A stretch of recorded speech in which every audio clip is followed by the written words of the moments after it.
Hello कैसे हो आप लोग। तो आप लोग का स्वागत है चिल्ड्रन चॉइस एकेडमी में। तो बच्चे, आज मैं आपके लिए लेकर आया हूँ सिलेक्शन एक्सप्रेस। और सिलेक्शन एक्सप्रेस में मैं आपको करवाने वाला हूँ मोस्ट एक्सपेक्टेड क्वेश्चन, जो कि आपके एएमयू एंड जीएमआई के लिए मोस्ट इंपॉर्टेंट क्वेश्चन है, जो उस एग्जाम में आपके आएंगे ही आएंगे। तो मैं आज आपको करवाऊँगा मैथ्स का पूरा होल सिलेबस, किसी एक चैप्टर का नहीं, पूरा होल सिलेबस का। टोटल नंबर ऑफ क्वेश्चन रहेंगे आज 80 रहेंगे। तो मैं आपसे थोड़ा डिस्कस करना चाहूँगा, अगर आपने अभी तक all formula important concept of properties वाला लेक्चर नहीं देखा है, सबसे पहले वो लेक्चर देख लें। वो भी आपको सिलेक्शन एक्सप्रेस के प्ले लिस्ट में आपको मिल जाएगा, और मैं आपको लिंक भी दे दूंगा। आप सबसे पहले ये लेक्चर देखें। ये लेक्चर देखने के बाद यहाँ पे आएँ, ताकि आपका कंसेप्ट फुल्ली तरीके से क्लियर हो जाए। और मैं इस वाले लेक्चर में फुल्ली जितने भी आपको फॉर्मूले पूछे जाते हैं एग्जाम वगैरह में, जिस यूज़ होते हैं, जितने कंसेप्ट पूछे जाते हैं, जितने प्रॉपर्टीज़ पूछे जाते हैं, सारा का सारा मैंने एक ही लेक्चर में 1 घंटे 10 मिनट का लेक्चर है लगभग, तो मैंने उसे पूरा कवर कर दिया है। तो आप उसे देख लो, बहुत बेनिफिशियल लेक्चर है। ठीक है, उसके बाद आप यहाँ पे आओ। अगर आपने देख लिया है तो आप इसे कंटिन्यू करो। ठीक है भाई, तो चलो फिर स्टार्ट करते हैं आज का पहला क्वेश्चन। तो पहला क्वेश्चन है रेशनल नंबर से मैं आपको लाया हूँ। पहला चैप्टर जो है उससे पहला क्वेश्चन है, इसमें बताओ which of the following is rational number. इससे बताओ ये 4 ऑप्शन है, इसमें से कौन सा रेशनल नंबर है। तो रेशनल नंबर का हम जानते हैं कि रेशनल नंबर का जो फॉर्मेट होता है वो क्या होता है, P/Q है ना, P/Q and Q not is equal to 0। तो मुझे सिंपल सा ये वाला फॉर्मेट देखना है। ये वाला फॉर्मेट कहाँ पे नजर आ रहा है, ये क्या है, नहीं ये √2 है। ये क्या है, पाई है। ये वाले P/Q के फॉर्मेट में नहीं है, ये भी नहीं है। तो देखो ये 3 है, 3/5। तो मतलब ये क्या है, P/Q के फॉर्मेट में है ना, जो P/Q के फॉर्मेट में होता है और Q not is equal to 0 होता है, तो वो आपका क्या हो जाता है, रेशनल नंबर हो जाता है। आई होप कि ये क्वेश्चन आपको समझ में आ गया होगा। नेक्स्ट क्वेश्चन देखो, द रेसिप्रोकल ऑफ -7 क्या है, -7/2। तो रेसिप्रोकल का मतलब सिंपल सा होता है, ज़्यादा इसमें बिल्कुल स्ट्रेस नहीं लेना है आपको। इसमें देखो बच्चे क्या करते हैं, कुछ बच्चे होते हैं ना कि वो क्या करते हैं, माइनस को प्लस कर देते हैं। भाई रेसिप्रोकल नहीं, माइनस रेसिप्रोकल में क्या होता है, जो नीचे वाला टर्म होता है वो ऊपर चला जाता है, ऊपर वाला जो टर्म होता है वो नीचे आ जाता है। मतलब ये है कि इसका रेसिप्रोकल क्या हो जाएगा, माइनस। साइन कभी भी चेंज नहीं होगा रेसिप्रोकल, ये पहले मैं बता दूं। साइन अगर यहाँ पे नेगेटिव दिया तो आपका आंसर में हमेशा नेगेटिव होगा। तो मतलब इसको कट कर दो, इसको कट कर दो, नेगेटिव है तो नेगेटिव आंसर होगा। तो अब क्या होगा, नीचे वाला ऊपर जाएगा, मतलब ऊपर 2 आ जाएगा और नीचे 7 आ जाएगा। तो इसका आंसर क्या हो जाएगा भाई बताओ, -2/7। तो ऑप्शन नंबर इसका क्या हो जाए, बी करेक्ट आंसर है। आई होप कि आपको रेसिप्रोकल का कंसेप्ट क्लियर हो गया होगा। ये क्वेश्चन पूछे जाते हैं भाई। अब आते हैं एडिटिव इन्वर्स में। तो एडिटिव इन्वर्स से क्वेश्चन आपको कैसे पूछा जाता है, बताओ एडिटिव इन्वर्स ऑफ 5/7। तो सबसे पहले देखो यार, आप क्या करना, वीडियो को सबसे पहले पॉज करो, पॉज करना खुद से ट्राई करो, देन आप सॉल्यूशन देखना, ताकि आपका कंसेप्ट और भी अच्छी लेवल का क्लियर हो जाए। तो देखो यहाँ पे क्या, what is the additive inverse of 5/7। अब देखो एडिटिव इन्वर्स में क्या होता है कि एडिटिव इन्वर्स में बस हम साइन चेंज करते हैं, इसमें ऊपर नीचे बिल्कुल नहीं करना है आपको, जो दो दे रखा है वही करना है। अब बस इसमें क्या करें, अगर यहाँ पे प्लस दे रखा है तो उसके बदले आप माइनस लगा देंगे, अगर माइनस दे रहेगा तो आपके बदले में क्या करा देंगे, प्लस लगा देना है। तो बस एडिटिव इन्वर्स में साइन चेंज होता है, रेसिप्रोकल में ऊपर का नीचे, नीचे का ऊपर होता है। आई होप कि ये 2 कंसेप्ट आपका क्लियर हो गया होगा। तो प्लस दे रखा है तो मतलब कि आंसर क्या हो जाएगा, इसमें प्लस में तो नहीं होगा, क्योंकि आंसर आपका माइनस में होगा। तो मैंने बताया ना, एडिटिव इन्वर्स में माइनस लगाना होता है। ऑप्शन नंबर इसका ऐसे ए हो गया। देखो क्या है, 5/7 दे रखा था, इसका आंसर क्या हो जाएगा, -5/7 हो जाएगा एडिटिव इन्वर्स अगर पूछे। अगर इसी का रेसिप्रोकल पूछता तो रेसिप्रोकल में पता क्या होता, ऊपर का नीचे एंड नीचे का ऊपर हो जाता। चलो मैं एक क्वेश्चन में यहाँ पे लेकर कंसेप्ट क्लियर कर देता हूँ आपका।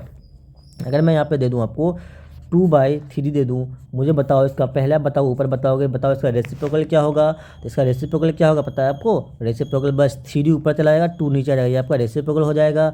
अगर यहाँ पे मैं पूछूँ बताओ इसका एडिटिव इन्वर्स से क्या होगा, तो additive inverse same to same रहेगा, बस वहाँ पे मैंने प्लस दे रखा है तो ये आंसर में क्या हो जाएगा, माइनस हो जाएगा। आई होप कि आपको रेसिप्रोकल एंड एडिटिव इन्वर्स में कोई कन्फ्यूजन नहीं होगा। बच्चे के छोटे छोटे क्वेश्चन में भाई डाउट होते हैं, इसलिए मैं लेकर आया हूँ। अगर आपने थ्योरी नहीं देखा है तो थ्योरी को देख लो, बहुत इंपॉर्टेंट थ्योरी है, वो सारा का सारा आपका सिलेबस कंप्लीट हो जाता है 1 घंटे के अंदर, मैंने पूरा करवा रखा है। देखो ये वाला थ्योरी मैंने करवाया था, मैं आपको बोला भी था ये क्वेश्चन आपको पूछे जा सकते हैं।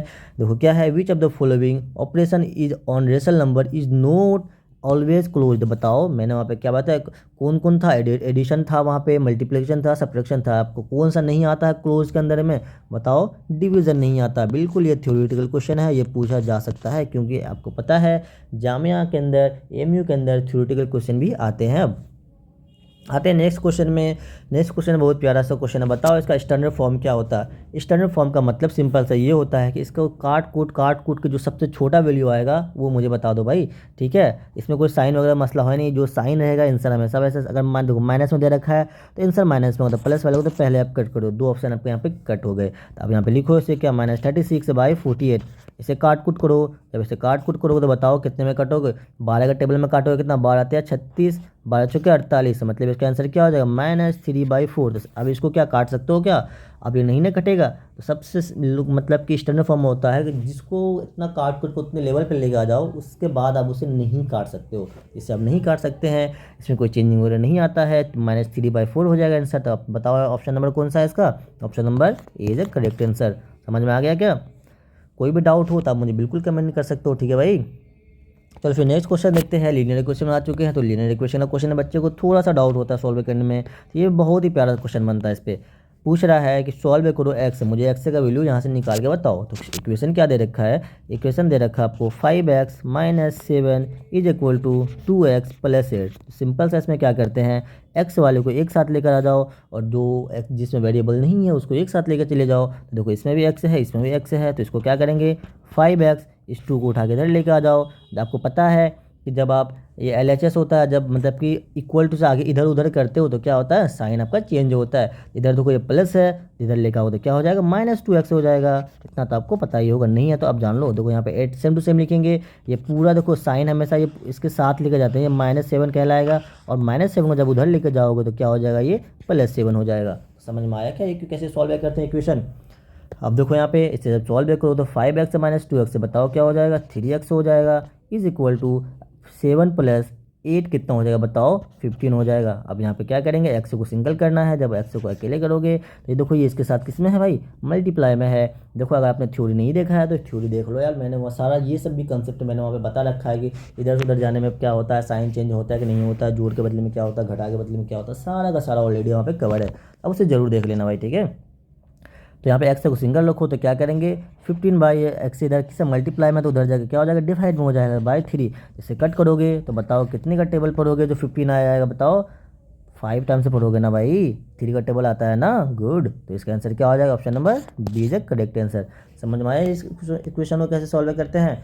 अब आते हैं नेक्स्ट क्वेश्चन में, पूछा है बताओ इसका सॉल्यूशन क्या है। तो इसमें सिंपल सा आपसे क्या पूछा है, एक्स का वैल्यू पूछा है, तो सॉल्यूशन ऑफ क्या दे रखा है आपको, तो बताओ इसे कैसे सॉल्व करेंगे। इसे भी सिंपल सा है, क्या लिखोगे, जैसे क्या दे रखा है 2x - 3 = 4x + 1, ये एक दे रखा है। इसमें आपको एक्स का वैल्यू बताना है। तो आप पता है इसमें क्या करते हो, पहले आप इस 2 को इससे मल्टीप्लाई करेंगे, फिर इसी 2 को इससे मल्टीप्लाई करेंगे। तो वही काम मैं कर रहा हूँ। देखो यहाँ पे 2 × x से क्या हो जाएगा भाई, 2x हो जाएगा, फिर 2 को 3 से मल्टीप्लाई, देखो माइनस है तो माइनस देंगे, बिल्कुल माइनस देंगे, फिर इसी 2 को इस 3 से मल्टीप्लाई करेंगे तो बताओ क्या हो जाएगा, 2 × 3 क्या हो जाएगा, क्या होता है 6 होता है क्या, गुड। इक्वल टू करो, फिर यहाँ पे वही कंसेप्ट लगाएंगे, पहले इस 4 को इस x से मल्टीप्लाई करेंगे, कितना हो जाएगा 4x हो जाएगा। यहाँ पे क्या प्लस है तो प्लस दे दो, फिर इसी 4 को किससे मल्टीप्लाई करोगे, 1 से मल्टीप्लाई कर दो, तो 4 × 1 क्या हो जाएगा, 4 हो जाएगा। अब क्या करना है, अब जिसके साथ वेरिएबल लगा हुआ उसको एक साइड लेकर आ जाओ। देखो इसके साथ क्या 2x है, इसके साथ 4x है, मतलब कि ये दोनों में वेरिएबल है, तो इनको हम एक साइड रखेंगे, मतलब कि इसको या तो LHS लेकर आ जाओ, RHS लेकर आ जाओ, इसे एक साइड लेकर आएंगे। जब इसे एक साथ लेकर आ जाओगे तो क्या हो जाएगा, ये 2x ये इधर से इधर आएगा तो क्या हो जाएगा पता है, ये प्लस में है तो इधर आ जाएगा तो क्या हो जाएगा भाई, माइनस में हो जाएगा, है ना। तो ये देखो 4x = करो, यहाँ पे 4 है, ये पूरा देखो यहाँ पे ये पूरा -6x होता है, -6 है तो पूरा उसको उधर लेकर जाओ तो क्या हो जाएगा, +6 हो जाएगा, ठीक है। तो ये इसको लिख देंगे +6। अब इसे सॉल्व करो, इसे आप सॉल्व करेंगे क्या हो जाएगा, देखो प्लस माइनस माइनस होता है, तो 4x माइनस कितना हो जाएगा 2x है, तो क्या हो जाएगा -2x। अब मुझे ये बताएंगे ये माइनस क्यों लगा, माइनस इस वजह से लगा क्योंकि देखो यहाँ पे 4 जो है -4x है और ये +2 है, इन दोनों में बड़ा टर्म कौन सा है, तो बड़ा 4 होता है ना, जिसके बड़ा वाला का साइन हमेशा लिखते हैं। देखो ये कंसेप्ट आपको मैं क्लियर कर दूँ थोड़ा सा, अगर यहाँ पे मैं लिखूँ -4 + 2 और यहाँ पे लिखूँ +4 - 2, ठीक है। तो इन दोनों का देखो ये देखो यहाँ पे क्या होता है, माइनस प्लस तो माइनस होगा था, मतलब कि 4 में से 2 माइनस करेंगे, ठीक। यहाँ भी प्लस माइनस माइनस होगा, मतलब 4 में से 2 माइनस करेंगे, लेकिन यहाँ पे साइन में अलग होता है। जैसे कि देखो इसके साथ जो है इस बार 4 के साथ माइनस है और इस बार जो है 2 के साथ माइनस है ना, ये 2 के साथ माइनस है, इस बार 4 के साथ, इन दोनों में देखो तो बड़ा क्या है 4 है कि 2 है, तो 4 बड़ा है ना, तो जिसके साथ बड़ा के साथ जो साइन होता है उसी को हम आंसर में लिखते हैं। इस बार बड़ा वाले के साथ साइन क्या है भाई, प्लस है, सॉरी माइनस है तो माइनस लिखेंगे। इस बार देखो बड़ा वाले के साथ साइन में क्या है प्लस है, तो इस बार प्लस में लिखेंगे। तो आपको आई होप कि ये कंसेप्ट समझ में आ गया होगा, कब हम माइनस लगाते हैं कब प्लस लगाते हैं, क्योंकि छोटी छोटी गलती से आपके एग्जाम में मतलब कि क्वेश्चन गलत हो जाते हैं, तो ये छोटी छोटी गलती आपको बिल्कुल नहीं करनी है। अब आई होप कि आपको समझ में आ गया -2x मैंने क्यों लिखा। अब उसी टाइप से इसमें ऐड कर दूँ तो कितना हो जाएगा 10 हो जाएगा। यहाँ से x को सिंगल रखूँ, -x इज इक्वल टू क्या हो जाएगा 10/2। ये प्लस ये किसी मल्टीप्लाई में हो जाएगा, डिवाइड में हो जाएगा, तो कट करोगे तो कितने हो जाएंगे भाई, x का वैल्यू हो जाएगा -5। ठीक है, तो ऑप्शन नंबर ऐसा क्या हो जाएगा, ए इज द करेक्ट आंसर। समझ में आया क्या? इसमें थोड़ा सा जो डाउट था आपको ये माइनस वाला, आई होप कि वो आपका अब नहीं होगा। चलिए नेक्स्ट क्वेश्चन देखते हैं। नेक्स्ट क्वेश्चन क्या करेंगे, पहले आप वीडियो पॉज कीजिए, खुद से आप ट्राई कीजिए पहले। ठीक है, तो इसमें दे रखा है a number when multiply by 3 and reduced by 7 give इतना। तो पूछा बताओ वो नंबर क्या है। तो इस टाइप के क्वेश्चन आपके आते हैं। तो जो नंबर मुझे पूछा है तो क्या आपको पता है क्या वो नंबर क्या है? नहीं ना पता है, इसलिए तो पूछा गया है। तो आप उसे क्या करो, तो उस नंबर को आप मान लो x, let the number be x, उस नंबर को आप x मानो। जब x मानो तो अब देखो क्वेश्चन जो कह रहा है उसी अकॉर्डिंग चलना है, अकॉर्डिंग टू क्वेश्चन आ जाइए। क्वेश्चन क्या रहा है, एक नंबर है वेन मल्टीप्लाई बाय 7। अब क्या बोल रहा है कि एक नंबर है, उस नंबर को हमने क्या माना, x माना। अब उसको क्या बोल रहा है कि उसको मल्टीप्लाई कर रहे हैं कितने से, 3 से मल्टीप्लाई कर रहे थे। इससे क्या करोगे, x को मैंने क्या किया 3 से मल्टीप्लाई कर दिया।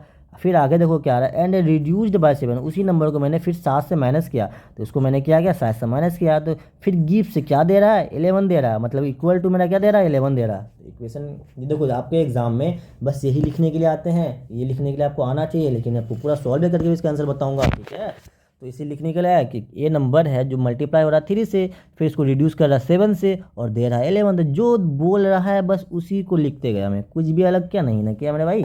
चलो तो अब इसे देखें, यहाँ से x का वैल्यू जब निकालेंगे आप, मैंने आपको हमेशा बोला है जब भी ऐसा इक्वेशन आए तो आप वेरिएबल को एक साथ रखो, कांस्टेंट को एक साथ रखो। तो यहाँ पे वेरिएबल से 3x है तो इसे रहने दो, यहाँ पे इज इक्वल टू 11। ये देखो ये कांस्टेंट है तो उधर जाओगे, देखो हम मैंने क्या बोला ये माइनस के साथ जाता है ना। बच्चे क्या करते हैं सिर्फ 7 को लेकर जाते हैं, नहीं ये -7 के साथ जाएगा। जब -7 उधर जाएगा तो क्या हो जाएगा +7, तो मतलब ये क्या हो जाएगा +7 हो जाएगा। तो मैं आपको थोड़ा सा लिख दूँ यहाँ पे, देखो ये आपका होता है LHS और ये होता है RHS। थोड़ा सा बता ही दो यार, है ना, क्या याद करोगे आप भी मुझे। देखो ये माइनस है, ये प्लस है, ये मल्टीप्लाई है, डिवाइड है। जब भी आपका माइनस उधर जाता है तो वो हो जाता है प्लस, मतलब LHS RHS में जाता है तो प्लस हो जाता है, प्लस जाएगा RHS साइड LHS से तो माइनस हो जाएगा, मल्टीप्लाई जाएगा तो डिवाइड हो जाएगा, डिवाइड जाता है तो मल्टीप्लाई हो जाता है। कंसेप्ट क्लियर हुए? तो यहाँ पे माइनस है ना, तो ये हमेशा इक्वल टू से इधर होता है LHS और इक्वल टू से उधर होता है क्या RHS। अच्छा देखो यहाँ पे माइनस उधर जा रहा है ना, LHS RHS से जा रहा है, तो माइनस है तो माइनस जा रहा है तो उधर जाकर प्लस हो रहा है। समझ में आ गया क्या? अब इसे सिंपल सा सॉल्व कीजिए, 3x इज इक्वल टू 11 + 7 कितने होते हैं 18 हो जाएंगे। यहाँ से इसको कट कर दीजिए, चलो मैं एक x इज इक्वल टू क्या हो जाएगा 18/3 हो जाएगा। इसे जब आप कट करेंगे तो बताओ आंसर कितना आएगा। तो कितने बार में करते हैं 6 टाइम में करते हैं, तो x का इज इक्वल टू कितना हो गया भाई यहाँ पे 6 हो गया। ऑप्शन नंबर सी इसका करेक्ट आंसर हो जाएगा। समझ में आया क्या ये क्वेश्चन? इस टाइप के क्वेश्चन आपके आते हैं। अब देखो ये भी बहुत इंपॉर्टेंट क्वेश्चन है, इससे भी आपके क्वेश्चन कई बार बने हुए हैं। ठीक है, तो मैं जितने क्वेश्चन लेकर आया हूँ सारे लगभग उस कंसेप्ट पे क्वेश्चन आपका आए हुए हैं कभी ना कभी, इसलिए आप सारा पूरे लेक्चर को अच्छे से देखें, अटेंड करें। जो भी क्वेश्चन आसान आपको लगे वो भी क्वेश्चन आए हैं, हार्ड लगे तो वो भी क्वेश्चन आए हैं, क्योंकि आपके एग्जाम में ऐसा नहीं है सिर्फ बेसिक लेवल का आते हैं या पूरा एडवांस लेवल का आता है, नहीं, बेसिक से लेकर एडवांस लेवल का मिक्सअप क्वेश्चन आता है, आपको पता ही होगा। इसलिए मैं भी आपके लिए बेसिक से लेकर एडवांस लेवल का क्वेश्चन लेकर आया हूँ। चलो देखो क्वेश्चन नंबर 4 क्या है, the sum of 2 consecutive number even number is इतना। ठीक है, व्हाट आर द नंबर, पूछा है कि the sum of 2 consecutive even number. यहाँ पे आपको इवन दे रखा है, आपसे क्या पता ओड पूछ ले, ओड भी पूछ सकता है। यहाँ पे सम दे रखा है तो मल्टीप्लाई पूछ सकता है, एक बार आपसे मल्टीप्लाई भी पूछा गया है। तो ये सारी चीज़ पे ध्यान देना आपको। मैं इस बार सम वाला करवा रहा हूँ, बाकी कंसेप्ट सबके मतलब होते हैं ना, जो तरीका होता है सॉल्व करने का वो स्टेप जो होता है सेम टू सेम ही होता है। बस जहाँ पे सम है तो सम करेंगे, जहाँ पे मल्टीप्लाई तो मल्टीप्लाई करेंगे, जहाँ पे इवन है तो इवन नंबर लेंगे, जहाँ पे ओड बोलेगा तो ओड लेंगे। ठीक है, अब देखते हैं पुला व्हाट इज द नंबर। हमें तो नंबर नहीं पता है। जब भी ऐसा कंसेक्यूटिव वाला नंबर आए आपको सबसे पहले मान लेना है let the consecutive number be X. Even number हो ना तो इवन नंबर बी एक्स। तो एक अगर x आपको क्या 2 कंसेक्यूटिव बोला है ना, तो कंसेक्यूटिव मतलब लगातार, तो एक x लेना है ना, एक x लो। चलो यहाँ पे ले तो फर्स्ट x ले लो एंड सेकंड क्या ले लो x + 2 ले लो। ये हमेशा ऐसे ही लेना है। अगर यहाँ पे बोलता कंसेक्यूटिव 3, अगर यहाँ पे क्या पूछ लेता कि कंजिक्यूटिव मुझे बताओ किसका, ऑड का बताओ, तो यहाँ पे 2 नहीं लेके यहाँ पे ऑड नंबर लेते, ठीक है, इस चीज़ का ध्यान रखना है। अब आते हैं अकॉर्डिंग टू क्वेश्चन, क्या बोला, इन दोनों का सम कितना है, 54 हो रहा है, तो इन दोनों को सम जब करेंगे आप, इसका कितना आना चाहिए, 54 होना चाहिए। मैं थोड़ा कलर चेंज कर लूँ।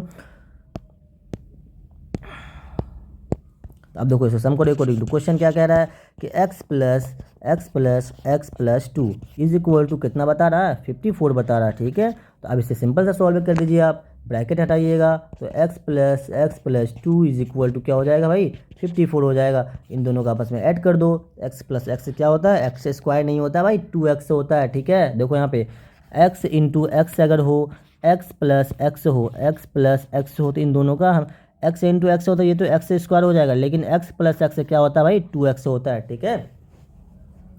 आई होप कि आपको ये वाला कंसेप्ट है बच्चों का यार डाउट होते हैं, बिल्कुल होते हैं डाउट, होना भी चाहिए यार, होता है यार नॉर्मली, कोई दिक्कत नहीं है, छोटी छोटी डाउट होते हैं, तो उससे आपको सॉल्व करना है, मतलब क्लियर करना है। तो यहाँ पे क्या बचा, 2x+2 इज इक्वल टू 54 हो गया।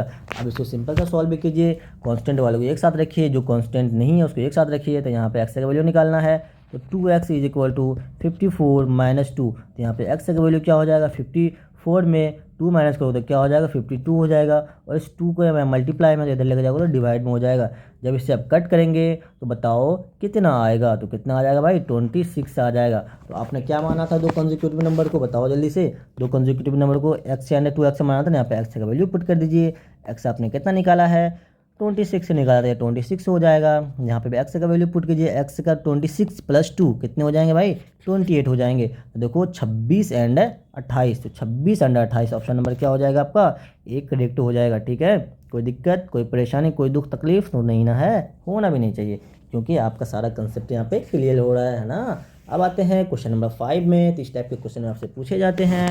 क्या है, the perimeter of a rectangle is इतना, if its length is twice its breadth, what is the length, आपसे लेंथ पूछा है, पेरीमीटर गिवन है, और आपको ना क्लियर कुछ नहीं किया कि भाई इसका लेंथ क्या है, ब्रेथ क्या है। जब ऐसा क्लियर नहीं करे आपसे, क्या करना है, देखो यहाँ पे if its length is twice its breath है ना, तो आप ब्रेथ को क्या मानेंगे, ब्रेथ को आप x मानेंगे। यहाँ पे जैसे सॉल्व भी करते हैं, लेट द ब्रेथ है ना, ब्रेथ को क्या मानो, यहाँ पे breadth is equal to x मान लो। अब क्या कह रहा है कि इसका जो लेंथ है, लेंथ कितना है भाई, लेंथ ट्वाइस इट्स ब्रेथ, मतलब कि लेंथ जो है ब्रेथ का दुगना है। अगर लेंथ x है, सॉरी अगर ब्रेथ x है, तो बताओ लेंथ क्या हो जाएगा, लेंथ बोल रहा है डबल है उसका, तो ये 2x हो जाएगा, सिंपल सी बात है, कोई दिक्कत, कोई दुख तकलीफ नहीं ना हो रही है आपको, नहीं होनी चाहिए, ये हो जाएगा 2x हो जाएगा। अब देखो आते हैं क्या गिवन है, अब अकॉर्डिंग टू क्वेश्चन यहाँ पे सॉल्व करेंगे। तो पेरीमीटर ऑफ रेक्टेंगल, जितना पेरीमीटर मुझे गिवन है, आपको पता है पेरीमीटर का फॉर्मूला क्या होता है, तो पेरीमीटर का फॉर्मूला क्या होता है भाई, 2 × L + B, सिंपल सा फॉर्मूला होता है। तो पेरीमीटर का वैल्यू कितना दे रखा है, पेरीमीटर का वैल्यू दे रखा है आपको 42 दे रखा है, इज इक्वल टू 2। अब बताओ L को आपने क्या माना है, L का क्या है 2x आया, तो L के बदले में क्या लिखेंगे, यहाँ पे 2x लिखेंगे। B को आपने क्या माना है, x माना, तो यहाँ लिखेंगे x लिखेंगे। अब इसे सॉल्व कीजिए, 42 is equal to 2 × 2x + x। बच्चे यहाँ पे भी क्या करते हैं, 2x स्क्वायर नहीं यार, जब भी प्लस हो तो प्लस में स्क्वायर कभी नहीं आएगा, सिंपल सा उसे ऐड कर दीजिए। और देखो एक चीज़ और मैं आपका कंसेप्ट क्लियर कर दूँ, यहाँ पे अगर यहाँ पे होता 2x + x, ठीक है, इसे तो आप ऐड कर सकते हो, 3x से बिल्कुल लिख सकते हो।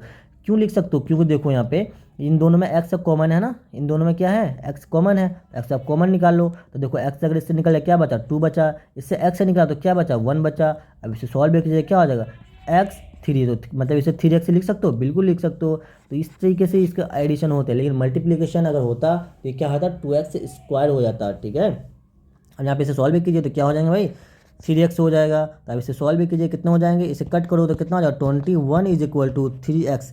अब इसको यहाँ से x का वैल्यू निकालना है, तो x इज इक्वल टू कितना हो जाएगा, 21/3। तो इसको काट करो, काट कुट करने के बाद तो आपका 3 का वैल्यू कितना हो जाएगा, 3 का टेबल कितने बार पढ़ोगे, जो 21 आएगा, कितने बार पढ़ते हो, 7 टाइम्स से। तो x का वैल्यू यहाँ से क्या आ गया, आपके x का वैल्यू क्या आया, 7 आ गया। अब पूछा क्या है आपसे, देखो यहाँ पे पूछा है आपका लेंथ पूछा है, तो लेंथ का आपको क्या, लेंथ का आपने क्या माना था, 2x माना था ना, तो यहाँ पे लेंथ लिखे हैं, length is equal to 2x। और आप x का वैल्यू आपको पता चल चुका है, कितना है x का वैल्यू, 7 है। इसे मल्टीप्लाई करेंगे तो कितना हो जाएगा, 14 हो जाएगा। तो ऑप्शन नंबर बी करेक्ट। अगर यहाँ से आपसे पूछता बताओ इसका ब्रेथ क्या है, तो ब्रेथ क्या होता है, ऑप्शन नंबर ए हो जाता है। ब्रेथ को आपने कितने माना, x माना था ना, तो x का वैल्यू 7 है। तो ब्रेथ पूछता तो ब्रेथ का वैल्यू हो जाता है आपका क्या 7। अगर देखो यहीं पे अगर आपसे क्वेश्चन ये पूछ लेता बताओ मुझे इसका एरिया बताओ, है ना, ये तो कुछ नहीं पूछता, आपको पूछता बताओ एरिया बताओ, ये भी क्वेश्चन आपको पूछेगा तो एरिया का फॉर्मूला क्या होता है, एल इंटू बी आता है। तो एल का वैल्यू कितना है भाई पता है, एल का वैल्यू अपने 7 निकाला और बी का वैल्यू कितना निकाला 14 निकाला, इन दोनों को मल्टीप्लाई जितना मल्टीप्लाई करके जो आंसर आएगा वो आपका एरिया निकल जाएगा। तो ऐसे क्वेश्चन आपसे पूछे जा सकते हैं। चलिए फिर नेक्स्ट क्वेश्चन देखते हैं, आते हैं अंडरस्टैंडिंग क्वाड्रिलेटर में। तो क्वाड्रिलेटर से भी न जाने कितने बार क्वेश्चन आए हुए हैं। तो सिंपल सा क्वेश्चन है ये कि the sum of interior angle of a quadrilateral. आपको पता है the sum of interior angle of quadrilateral का फॉर्मूला क्या है। और अगर आपने अभी भी थ्योरी नहीं देखा यार तो मैंने जो फॉर्मूला आपके लिए जो इससे पहले का सीरीज़ आया है 1 घंटे का लेक्चर है, आप उसे जरूर अटेंड कर लें। आपको वहाँ पे 8th का सारा formula with concept and properties के साथ थियोरेटिकल जितने भी क्वेश्चन आते हैं फॉर्मूला बेस सारा का सारा वहाँ पे आपको क्लियर हो जाएगा। और मैंने वहाँ पे बहुत अच्छे से एक्सप्लेन वहाँ पे भी किया है, तो यहाँ पे भी एक्सप्लेन करते हैं कोई दिक्कत नहीं है। लेकिन यहाँ पे मैं आपको क्वेश्चन करवा रहा हूँ। पूछो देखो the sum of interior angle पूछा है ना, सम ऑफ इंटीरियर एंगल का फॉर्मूला क्या होता है, जल्दी से बोलो, याद है क्या, n-2 इंटू 180 होता है। ठीक, तो इसमें देखो क्वाड्रिलेटर पूछा है तो n का मतलब है साइड। तो क्वाड्रिलेटर में कितने साइड होते हैं भाई, 4 साइड होते हैं। तो यहाँ पे n का वैल्यू क्या हो जाएगा 4 हो जाएगा। तो यहाँ पे लिखो 4 - 2 इंटू 180। इसे जब माइनस करोगे तो क्या 4 - 2 क्या हो जाएगा भाई पता है आपको, 4 - 2 हो जाएगा 2 एंड 180। तो इसे मल्टीप्लाई करो तो कितना हो जाएगा 360। वैसे भी आपको पता होना चाहिए कि क्वाड्रिलेटरल का सम जो होता है हमेशा इंटीरियर, जैसे क्वाड्रिलेटरल मतलब जिसके 4 साइड होते हैं, इसका जो इंटीरियर अंदर का सम होता है इन चारों एंगल का ये हमेशा 360 होता है। उसी टाइप से आपको ये भी पता होना चाहिए जो आपका जो ट्रायंगल होता है, जैसे आपको देखो ये ट्रायंगल है ना, ट्रायंगल के इंटीरियर एंगल का सम हमेशा 180 होता है। तो ये दोनों इसका सम हमेशा कितना होगा 360 डिग्री होगा, इसका सम हमेशा कितना होगा 180 डिग्री होगा। तो ये आपको बिल्कुल पता होना चाहिए। लेकिन आपसे क्वेश्चन फॉर्मूला भी डायरेक्ट पूछ लेता बताओ इंटीरियर एंगल का फॉर्मूला क्या होता है। तो फिलहाल के लिए आपका आंसर क्या हो जाएगा, option number C is the correct answer. I hope कि आपको समझ में आ रहा होगा, आपका कंसेप्ट क्लियर हो रहा होगा। आपको वीडियो अच्छा लग रहा हो तो वीडियो को लाइक करें, अपने दोस्तों से शेयर करें, और अगर फर्स्ट टाइम आए हैं तो आप चाहो तो इसे सब्सक्राइब कर सकते हो ताकि आपको नोटिफिकेशन मिलता रहे और आपका कंसेप्ट इसी तरीके से क्लियर होता रहे। ठीक है भाई, चलिए नेक्स्ट क्वेश्चन देखते हैं। इससे बहुत इस टाइप के बहुत से क्वेश्चन आते हैं। The parallelogram in which all angle are 90 degree. बताओ ऐसा पैरेललोग्राम बताओ जिसका हर एंगल 90 डिग्री है। क्या रेक्टेंगल होता है, क्या ट्रेपेजियम होता है, या काइट होता, बताओ इसमें से क्या होता है। क्या a parallelogram in which all angle are 90 degree. तो रोम्बस का क्या, देखो रोम्बस का फिगर कुछ ऐसा बनता है ना, स्ट्रक्चर कुछ ऐसा बनता है। और आपको जो रेक्टेंगल होता है कुछ ऐसा बनता है, कुछ ऐसा बनता है आपको। लेकिन पता है कि जो रेक्टेंगल होता है उसका हर एक एंगल कितना होता है 90 डिग्री होता है। तो ये आंसर क्या हो जाएगा, ऑप्शन नंबर बी हो जाएगा करेक्ट आंसर। कोई दिक्कत कोई परेशानी बिल्कुल नहीं होनी चाहिए। ये सब क्वेश्चन आते हैं आपको, बहुत आसान सा क्वेश्चन आता है, बिंदास होकर बस ये लेक्चर अटेंड कर लो पूरा अच्छे तरीके से। अगर आप चाहो तो मैं आपके लिए मोस्ट जो रिपीटेड PYQ वो भी लेकर आपके लिए आऊँगा, कल आपको मिल जाएगा, आपको शाम में मिल जाएगा। तो उसे देख लेना, ज़्यादा आधे घंटे का लेक्चर रहेंगे मुश्किल से, वो देख लेना, आपके देखना कितने मार्क्स आते हैं। और मुझे कमेंट करके जरूर बताना एग्जाम बाद कि मैंने जो करवाया वो आया या ना आया। ठीक है भाई, तो क्वेश्चन नंबर 3 देखो क्या है, if one angle of a parallelogram is 70 degree then it's adjacent angle. जो कि इससे भी कई बार क्वेश्चन पूछे हैं। आपको देखो यहाँ पे कंसेप्ट क्लियर करना होता है कि आपका जो एग्जाम में आए तो आप उसे सोच सको, एडजेसेंट एंगल क्या होता है, ये क्या होता है, वो क्या होता है, सारा आप सोच सको। ठीक है, तो ये चीज़ आपका कंसेप्ट क्लियर होना बहुत ज़रूरी है। सपोज कि मैं एक पैरेललोग्राम बनाता हूँ, ठीक है, ये पैरेललोग्राम है, इसमें दे रखा है आपका एक एंगल कितना दे रखा है 70 दे रखा है। आपसे पूछा बताओ एडजेसेंट एंगल का मतलब सिंपल सा होता है, अगर ये एंगल नंबर इसे 1 लो, इसे चलो इसे ए लेते हैं, इसे ए लो, इसे बी लो, इसे सी लो, इसे डी लो। तो एडजेसेंट एंगल मतलब क्या होता है, ए का एडजेसेंट होगा बी, डी का एडजेसेंट होता है सी। ठीक है, तो मतलब लगातार उसी तरह ए का हो जाएगा डी, बी का हो जाएगा सी, ए का सी कभी नहीं होगा। ठीक है, तो ए का एडजेसेंट बी भी है, ए का एडजेसेंट आपका डी भी है। तो एडजेसेंट मतलब लगातार एंगल। तो आपका दे रखा है एक एंगल कितना है 70 डिग्री है, बताओ मुझे ये एंगल कितना होगा। तो आपको इसको एडजेसेंट एंगल का सिंपल सा फंडा होता है, दो एडजेसेंट एंगल का सम हमेशा, चाहे वो आपका पैरेललोग्राम पूछे, रोम्बस पूछे, एक रेक्टेंगल कुछ भी पूछ दे भाई, वो हमेशा होता है 180 होता है। ठीक है, तो आपको सिंपल सा है, तो अब इसे x मान लो, आपका x plus 70 is equal to कितना हो जाएगा, एडजेसेंट एंगल सम होता है हमेशा 180 होता है। चाहे वो कुछ भी दे आपको, रोम्बस दे, स्क्वायर दे, रेक्टेंगल दे, ये दे वो दे, बला बला कुछ भी दे भाई, हमेशा भाई 180 होगा। ठीक है, एडजेसेंट मतलब ही होता है 180 डिग्री सप्लीमेंट्री एंगल। ठीक, अब यहाँ से एक्स का वैल्यू निकालिए, तो एक्स का क्या हो जाएगा 180 और माइनस 70, तो ऐसे एक्स इज इक्वल टू 180 में से 70 माइनस करोगे तो कितना हो जाएगा 110 हो जाएगा। कितना प्यारा आसान सा क्वेश्चन है, कोई क्या इसमें कोई दिक्कत है? आपको बस टर्म पता होना चाहिए, एडजेसेंट मतलब क्या होता है, ये मतलब क्या होता है, बस ये सब चीज़ें आपको पता होना चाहिए। ठीक, तो ये आपका ऑप्शन नंबर से क्या हो जाएगा, B is the correct answer. चलो नेक्स्ट क्वेश्चन देखो, क्वेश्चन नंबर 4 में आ चुके हैं। ये सब क्वेश्चन आते हैं in a rhombus the diagonal bisect each other at. अब देखो आपका रोम्बस का मैं फिगर बना कर दिखाऊँ आपको, तो ये आपका रोम्बस होता है। ठीक है, इसमें बोल रहा है कि जो डायगोनल बाइसेक्ट ईच अदर कितने डिग्री पे इसका देखो ये आपका, देखो ये क्या होता है, ये आपका बीच में जो होता है ना, ये ग्रीन कलर का जो मैं बना रहा हूँ, यही होता है डायगोनल, है ना? समझ में आया था क्या? यही होता है डायगोनल, कुछ और नहीं।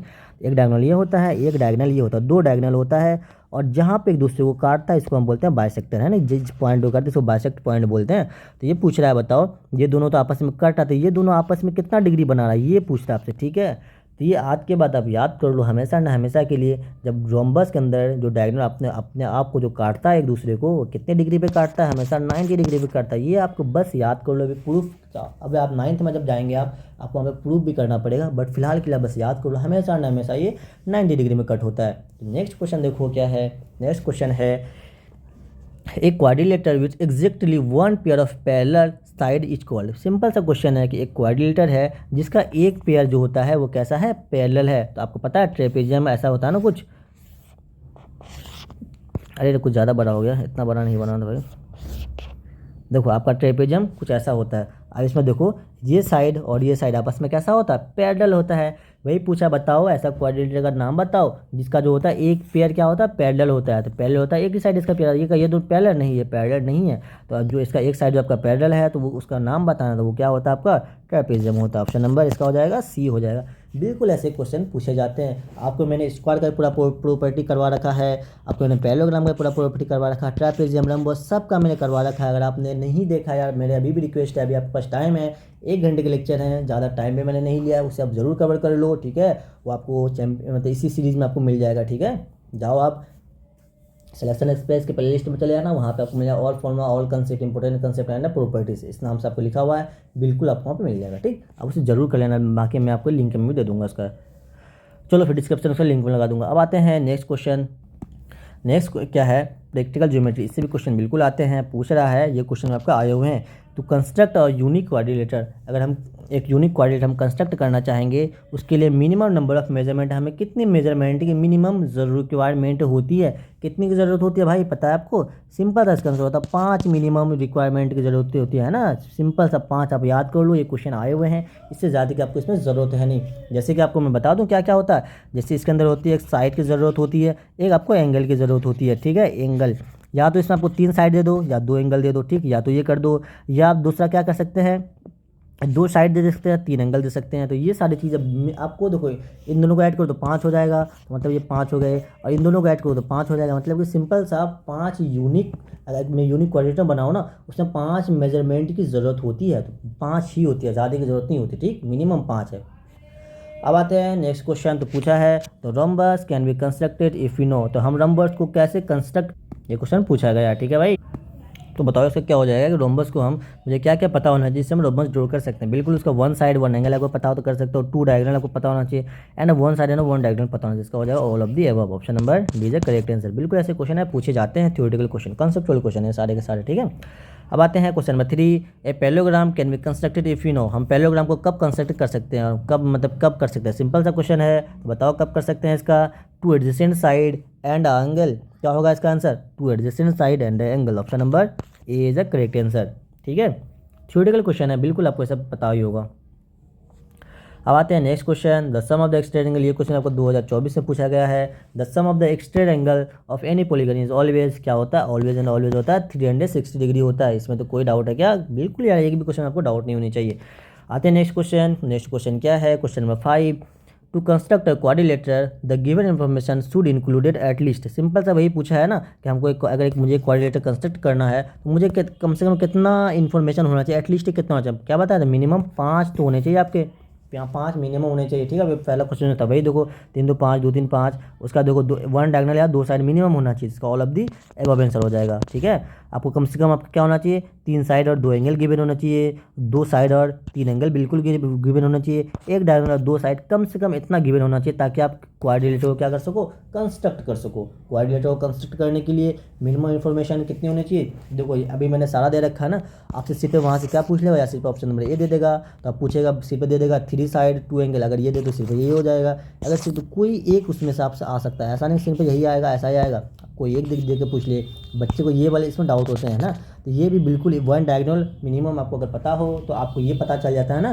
देखो डायगोनल से क्या मतलब है, अगर आपको दो साइड पता है, सब मान ये 2 साइड पता है, अब मुझे एक डायगोनल का पता था, मैं एक डायगोनल यहाँ से कंसिडर कर सकता हूँ, आपको ये तो पता चलेगा ना, एक डायगोनल का लेंथ आपको दिया रहता है, आपको यहाँ से ये पता चलेगा कि भाई ये वाला साइड का क्या हो जाएगा, इसका मतलब इनडायरेक्ट में क्या आपको साइड पता चल गया दूसरा, ठीक है। इसलिए मिनिमम अगर एक डायगोनल आपको पता है तो आप एक क्वाड्रिलेटरल को ड्रॉ कर सकते हैं, ठीक है।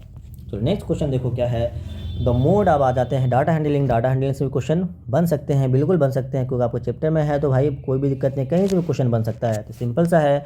अगर आपने थ्योरी नहीं देखा था, थ्योरी यार देख लो, बहुत इंपॉर्टेंट थ्योरी मैंने करवाया वहाँ पे।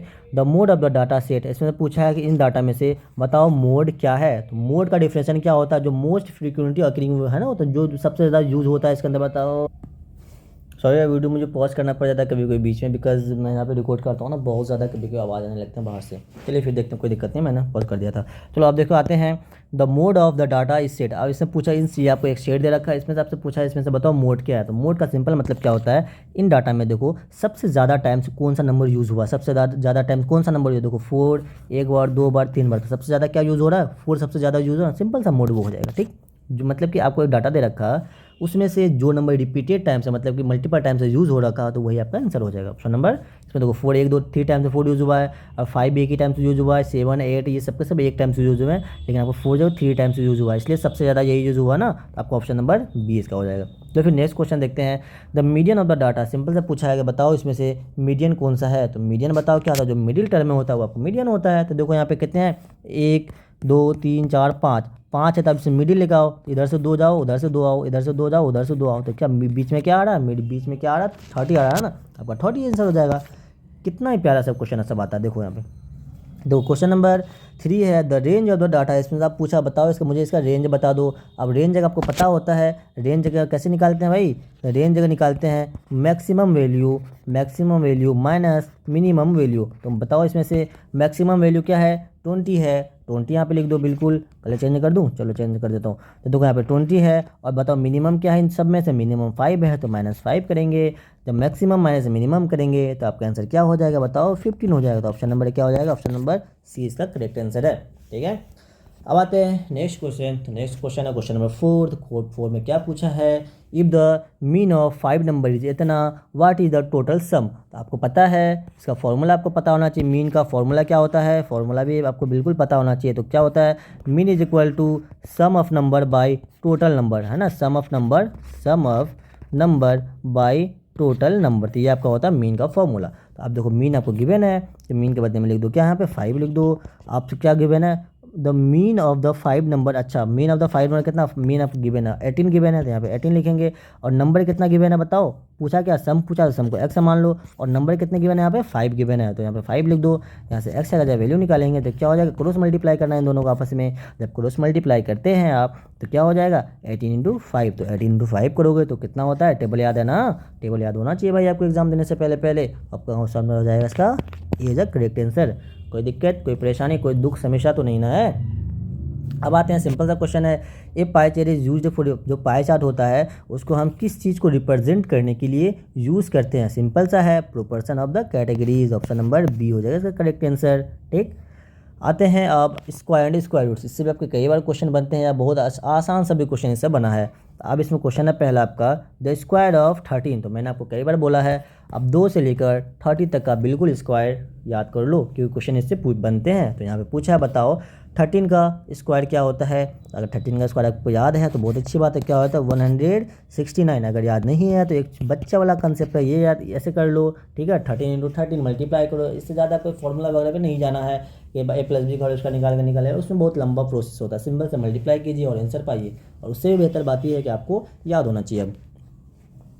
अब आते हैं, the smallest number must be added 245 में का परफेक्ट स्क्वायर। अब इसमें पूछ रहा है कि स्मॉलेस्ट नंबर बताओ जिसमें हम ऐड करें, किसमें 45 में ऐड करें और जिसमें क्या बन जाए आपका परफेक्ट स्क्वायर बन जाए। तो देखो 45 नंबर को मैं निकालता हूँ। इसका देखो ऐड करने के बाद, इसका ऐड करने के बाद आपको देखो कितना, 6 का स्क्वायर पता है, आ जाओ 6 का स्क्वायर होता है 36, 7 का स्क्वायर होता है कितना 49 था। देखो आपको इसलिए मैं बोलता हूँ स्क्वायर याद होता है कि आपको इस टाइप के क्वेश्चन में भी करने में इजी हो, नहीं तो यार आप कंसेप्ट लगाओगे तो बहुत लंबा चला जाएगा, पहले आप ये करो फिर वो करो फिर आंसर निकालो, उतना दिमाग नहीं लगाना है, एग्जाम में उतना टाइम नहीं होता आपके लिए, ठीक है। इसलिए मैं तो थोड़ा फास्ट करवा रहा हूँ, तो आपको वहाँ पे आपका स्पीड मेंटेन कर सकोगे। भाई इतना फास्ट मुझे करना है, मैं तो फिर भी लिख रहा हूँ तो फिर भी इतना हो रहा है, आपको तो कुछ लिखना भी नहीं होता, बस सिर्फ देखो मैं जैसे यहाँ पे फॉर्मूला लिखा हूँ, क्या आप फॉर्मूला लिखोगे वहाँ पे ये सारी चीज़ लिखोगे? बिल्कुल नहीं लिखोगे, आप सिर्फ इतना सा लिखोगे आंसर, इसको ये भी नहीं करना होता आपको, बस इतना सा लिख लो काफ़ी होता है। तो इसलिए मैं थोड़ा फास्ट भी करवा रहा हूँ, आपको ये पता चलना चाहिए कि एग्जाम में कैसे क्वेश्चन सॉल्व करते हैं, ठीक है। इतना सोचने के बाद आपके पास टाइम नहीं होता, जैसे मैंने अगर मैं इसे एक्सप्लेन करने लग जाऊँ तो भाई 2 घंटे इसमें चले जाएंगे, जरूरत नहीं है ना, बिल्कुल नहीं ज़रूरत। आपको बस एग्जाम में देखो आंसर लगाओ आगे बढ़ो, ठीक है। इस तरीके थोड़ा स्पीड मेंटेन करो। जैसे इस वाले का मैं कंसेप्ट बताऊँ बहुत टाइम लगेगा, आपको वहाँ पे कैसे सॉल्व करना मैं वो बता रहा हूँ, अगर आपको याद है तो बहुत अच्छी बात है, नहीं तो 13 to 13 कर दो, बस ये चीज़ करना है, ठीक। अब उसी टाइप से इस क्वेश्चन को देखो, कंसेप्ट से बहुत टाइम लगेगा, आप सिंपल से आ जाए यहाँ पे। देखो 45 है ना, अब 45 में पूछा कितना ऐड करोगे जो परफेक्ट स्क्वायर बनेगा। आपको पता है 6 का स्क्वायर कितना होता है 36, 7 का स्क्वायर कितना होता है 49। देखो 49 और 45 ये लगभग आसपास का वैल्यू है ना, ऐड करने बोला। अगर यहाँ पे पूछा कि बताओ 45 में से कितना सब्ट्रैक्ट करें कि परफेक्ट स्क्वायर बनेगा, यहाँ पे फिलहाल तो ऐड पूछा, अगर सब्ट्रैक्ट पूछता तो आप किस पे जाते 36 से पे जाते, लेकिन आपसे पूछा ऐड करने, मतलब कि हम 45 से आगे वाले के वैल्यू को देखेंगे, है ना, इसमें ऐड करने के बाद देखेंगे। देखो ये 45 है और ये 49 है, तो बताओ 45 में कितना ऐड करोगे, तो आपको 49 बनेगा तो 4 ऐड करोगे, तो ऑप्शन नंबर इसका ए लगाओ और आराम से आगे बढ़ जाओ, कोई दिक्कत बिल्कुल नहीं होना चाहिए। ऐसे भी क्वेश्चन सॉल्व किया जाता है, ठीक है, स्मार्ट अप्रोच होता है। अब आते हैं द स्क्वायर रूट ऑफ 2025। तो 2025 में आपका स्वागत है, तो आप अपने चलिए, हाँ तो ज़्यादा नहीं भाई, है ना। चलो आते हैं, स्क्वायर रूट पूछा है कि बताओ इसका 2025 का स्क्वायर रूट। अब इसका क्या करोगे, फैक्टराइज करोगे? नहीं यार, ये सब चीज़ नहीं करना होता एग्जाम में, इतना करने के लिए आपके पास टाइम बिल्कुल नहीं है ना। अब मैंने आपको कई बार बताया है, जब भी लास्ट में 25 आओ तो एक सिंपल सा आप तरीका याद रखो, जैसे कि देखो यहाँ पे 5 का स्क्वायर होता है 25, और आपको 15 का स्क्वायर पूछे, इसके लिए क्या करना होता है, देखो 25 का स्क्वायर क्या करेंगे 35 का स्क्वायर है, एंड कितना का स्क्वायर 45 का स्क्वायर। देखो मैं थोड़ा एग्जांपल से समझाने की कोशिश करता हूँ आपको।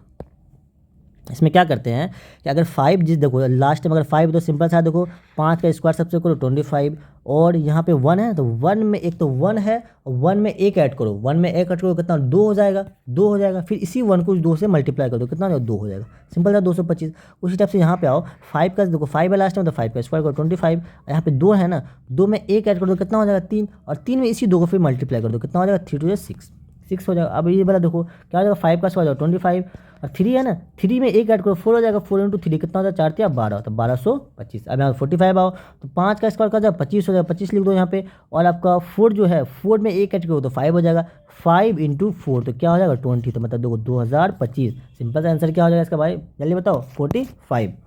आप चाहो तो वहाँ से चेक कर सकते हो, चाहे तो आप खुद यहाँ ऑप्शन से भी चेक कर सकते थे, ठीक है। यहाँ पे अगर ऑप्शन आप चेक करते हैं तो यहाँ पे 35 का करते क्या करते हैं बताओ, 5 का स्क्वायर 25 और 3 4 या 12, 12 से ये होगा नहीं, तो सिंपल से 2 ऑप्शन अपन निकल जाता। तो भाई स्मार्ट अप्रोच लगाओ, बिल्कुल बिंदास हो गए। कभी भी आपका स्क्वायर रूट पूछे अगर कभी भी देखो लास्ट में 5 आ रहा है, आपके दिमाग में ये वाला कंसेप्ट बिल्कुल चलना चाहिए, और क्वेश्चन ऐसे ही आते हैं।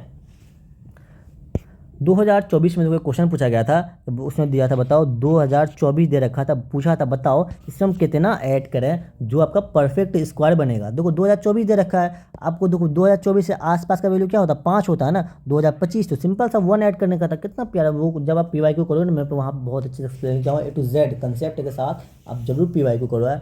अब ये लेक्चर देखो, और साथ के साथ आपसे रिक्वेस्ट है कि आप PYQ कर लेना, इतना कर लेते हो, और अब जो मैंने फॉर्मल लिस्ट दिया वो एक बार देख लेना, तो इतना चीज़ कर लेते हो। 3 काम करना, PYQ करना, मैंने जो ये चीज़ करवा रहा हूँ सिलेक्शन एक्सप्रेस इसके कर लेना, और बस ये 2 चीज़ कर लो, आपके 25 में से और 35 मतलब 30 में से आउट ऑफ 30 का मेरी गारंटी है, ठीक है। इतना कर लो, आपके एक भी क्वेश्चन बाहर से नज़र नहीं आएंगे। हाँ, लेकिन सिलेक्शन एक्सप्रेस का आप ये भी करना, पहला मैं जो लेक्चर डाला हूँ उसे भी कंप्लीट करना, और इस लेक्चर को भी करना, क्योंकि उसमें मैं आपको बहुत सारा थ्योरी बताया हूँ, फॉर्मूला बताया हूँ, कंसेप्ट बताया हूँ, प्रॉपर्टीज़ बताया हूँ। बाकी इसमें मैं क्वेश्चन ले रहा हूँ, बट वहाँ पे मैंने बहुत सी चीज़ बताया, ठीक। कम टाइम में बहुत ज़्यादा कंटेंट आपको मिला है।